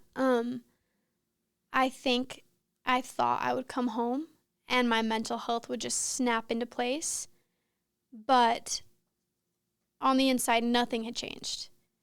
The first thing that I got home, you're supposed to have a little interview before you get released. And they said, okay, the first thing we want to do is get you right to the temple. We got to like start all of this. Do you want to do a service mission? And all of that just like sent me spiraling, because the thought of a service mission, even my parents met with the service missionary leaders with me, and even they were like, it doesn't seem like that's going to be good for you. And I was like, no. And so I'm putting on this show, and my parents knew I was still having a hard time, but I just felt so hopeless. I tried to like jump back into normal life. I applied for a job, and on the first day, I just felt so depressed I didn't show up. And I thought, like, I can't even go to work. Like, what is my future? I'm not going to be stable enough to be in a healthy relationship with this returned missionary my patriarchal blessing talks about. And I don't feel like I could be a mother like this. And so I just felt really like nothing had changed. And my parents got me another LDS counselor who didn't show up for our first meeting. And so and then I got another counselor who, after she told me I need to do one spiritual thing a week, and I said I don't think I can, she ghosted me, another LDS counselor. Wow. And so I was just like, this is 4 LDS counselors that have let me down, like on my mission and at home. And I'm just by myself, like trying to figure this out, and I'm not doing good. So that was kind of, if that answers your question. Yeah, it just sounds so absolutely exhausting to be the Very person exhausting. suffering and needing help. How many times you tried to get help, just the effort to kind of try to reach out to communicate with, your mission president. Those efforts are huge, when you're in a place of just real mental health crisis and vulnerability. And for you to have so many times of just feeling ghosted, hurt, that when you're reaching out and you're trying to, get to a safe place or talk to someone, that you're feeling hurt by them, gaslighted by them, or, just time and time again, it just sounds incredibly traumatizing. Yeah, it definitely was traumatizing, and it just sent me the message that, like, I have given all of who I am to this church, and they are not helping me. Like, they're not fulfilling their promises.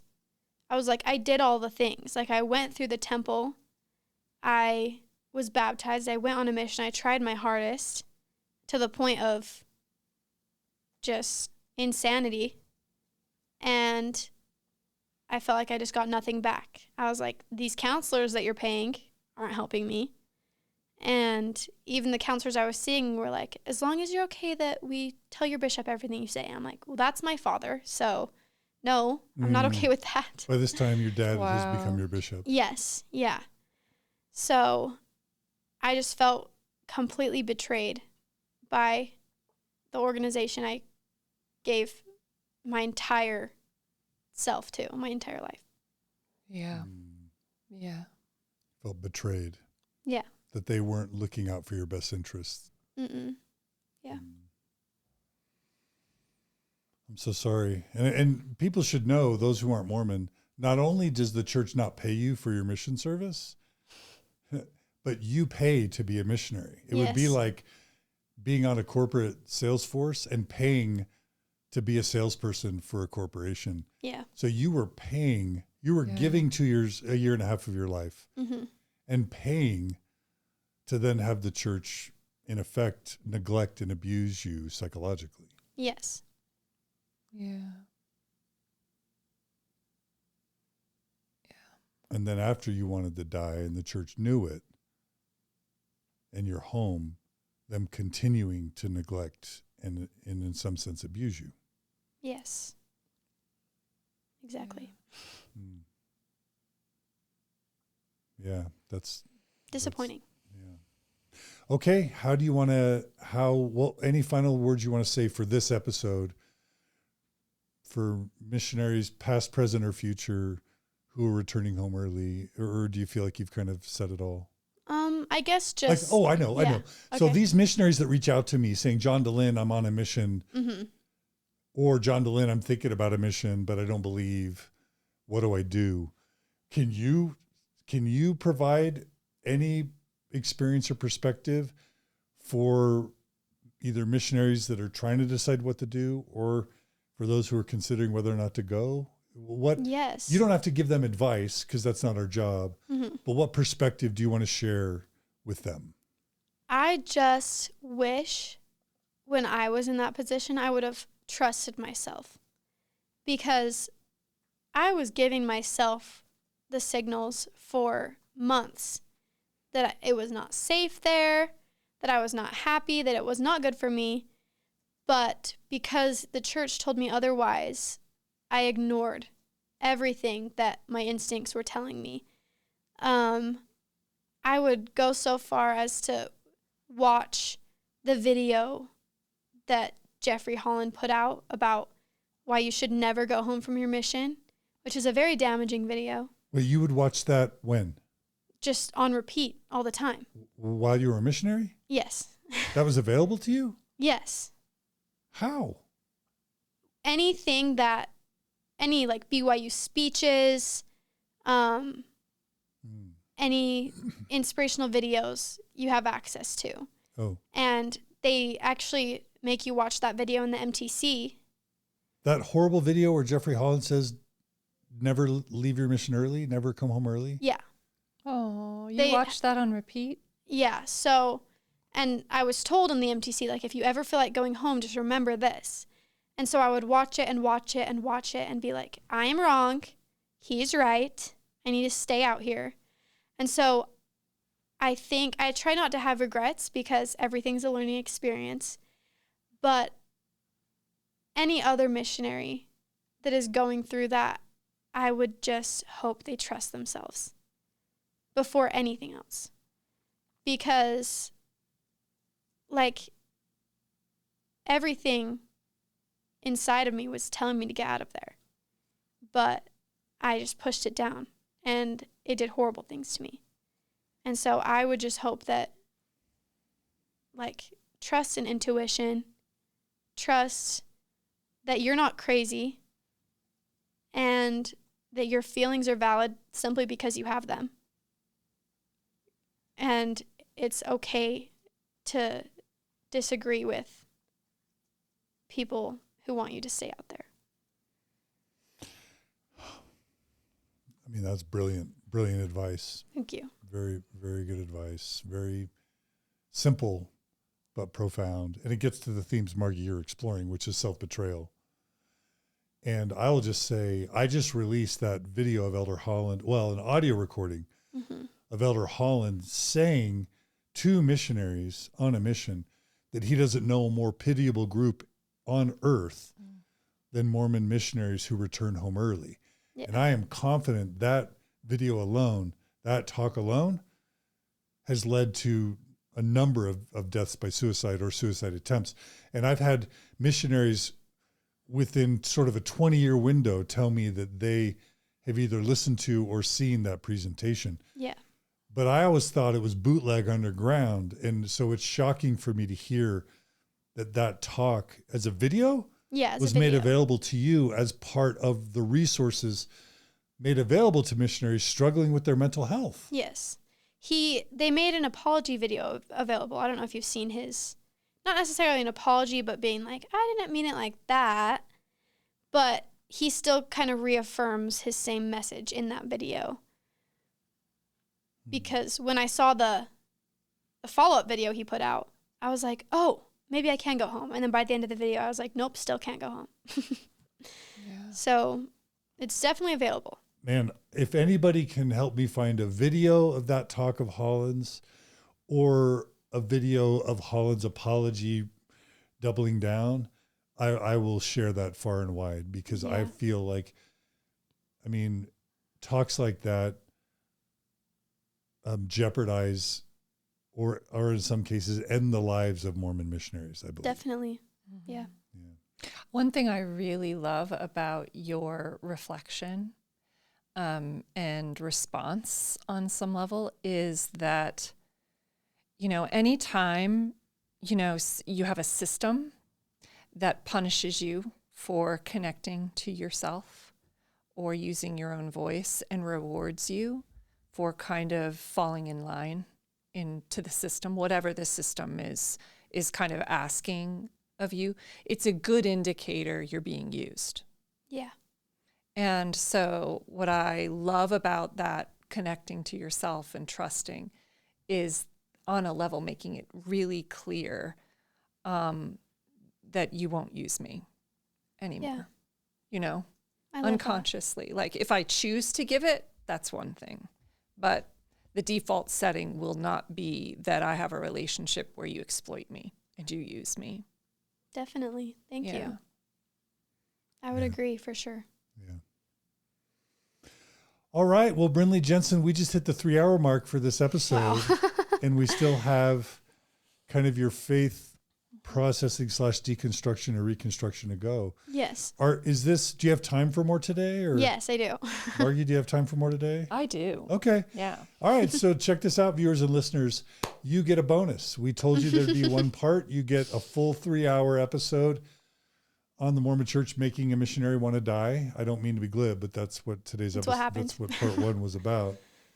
And stay tuned, because we're going to go right to part 2, where Brinley talks about, and this is just in the past 12 months, her return from her mission, processing her mental health and her faith after an early mission return, probably some faith crisis themes, and then where she is now with her life and with reconstruction and with her thoughts and even maybe some of her beliefs. Yeah. Yeah? I can't wait. All right. Thank you, Brinley. Thank you so much. All right. Well, thank you, Brinley, because I think if Elder Holland's video jeopardizes lives, I think that your story has the chance of saving lives. I would hope so. Yeah, I think maybe that's why you're doing it. I hope. Yeah. Thank you. And thanks, Margi, for being a part of this. Yeah. Thank you. All right. All right, everyone. Stay tuned for part 2 of this amazing 2-part interview with Brinley Jensen.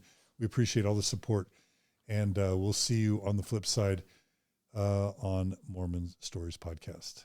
Take care.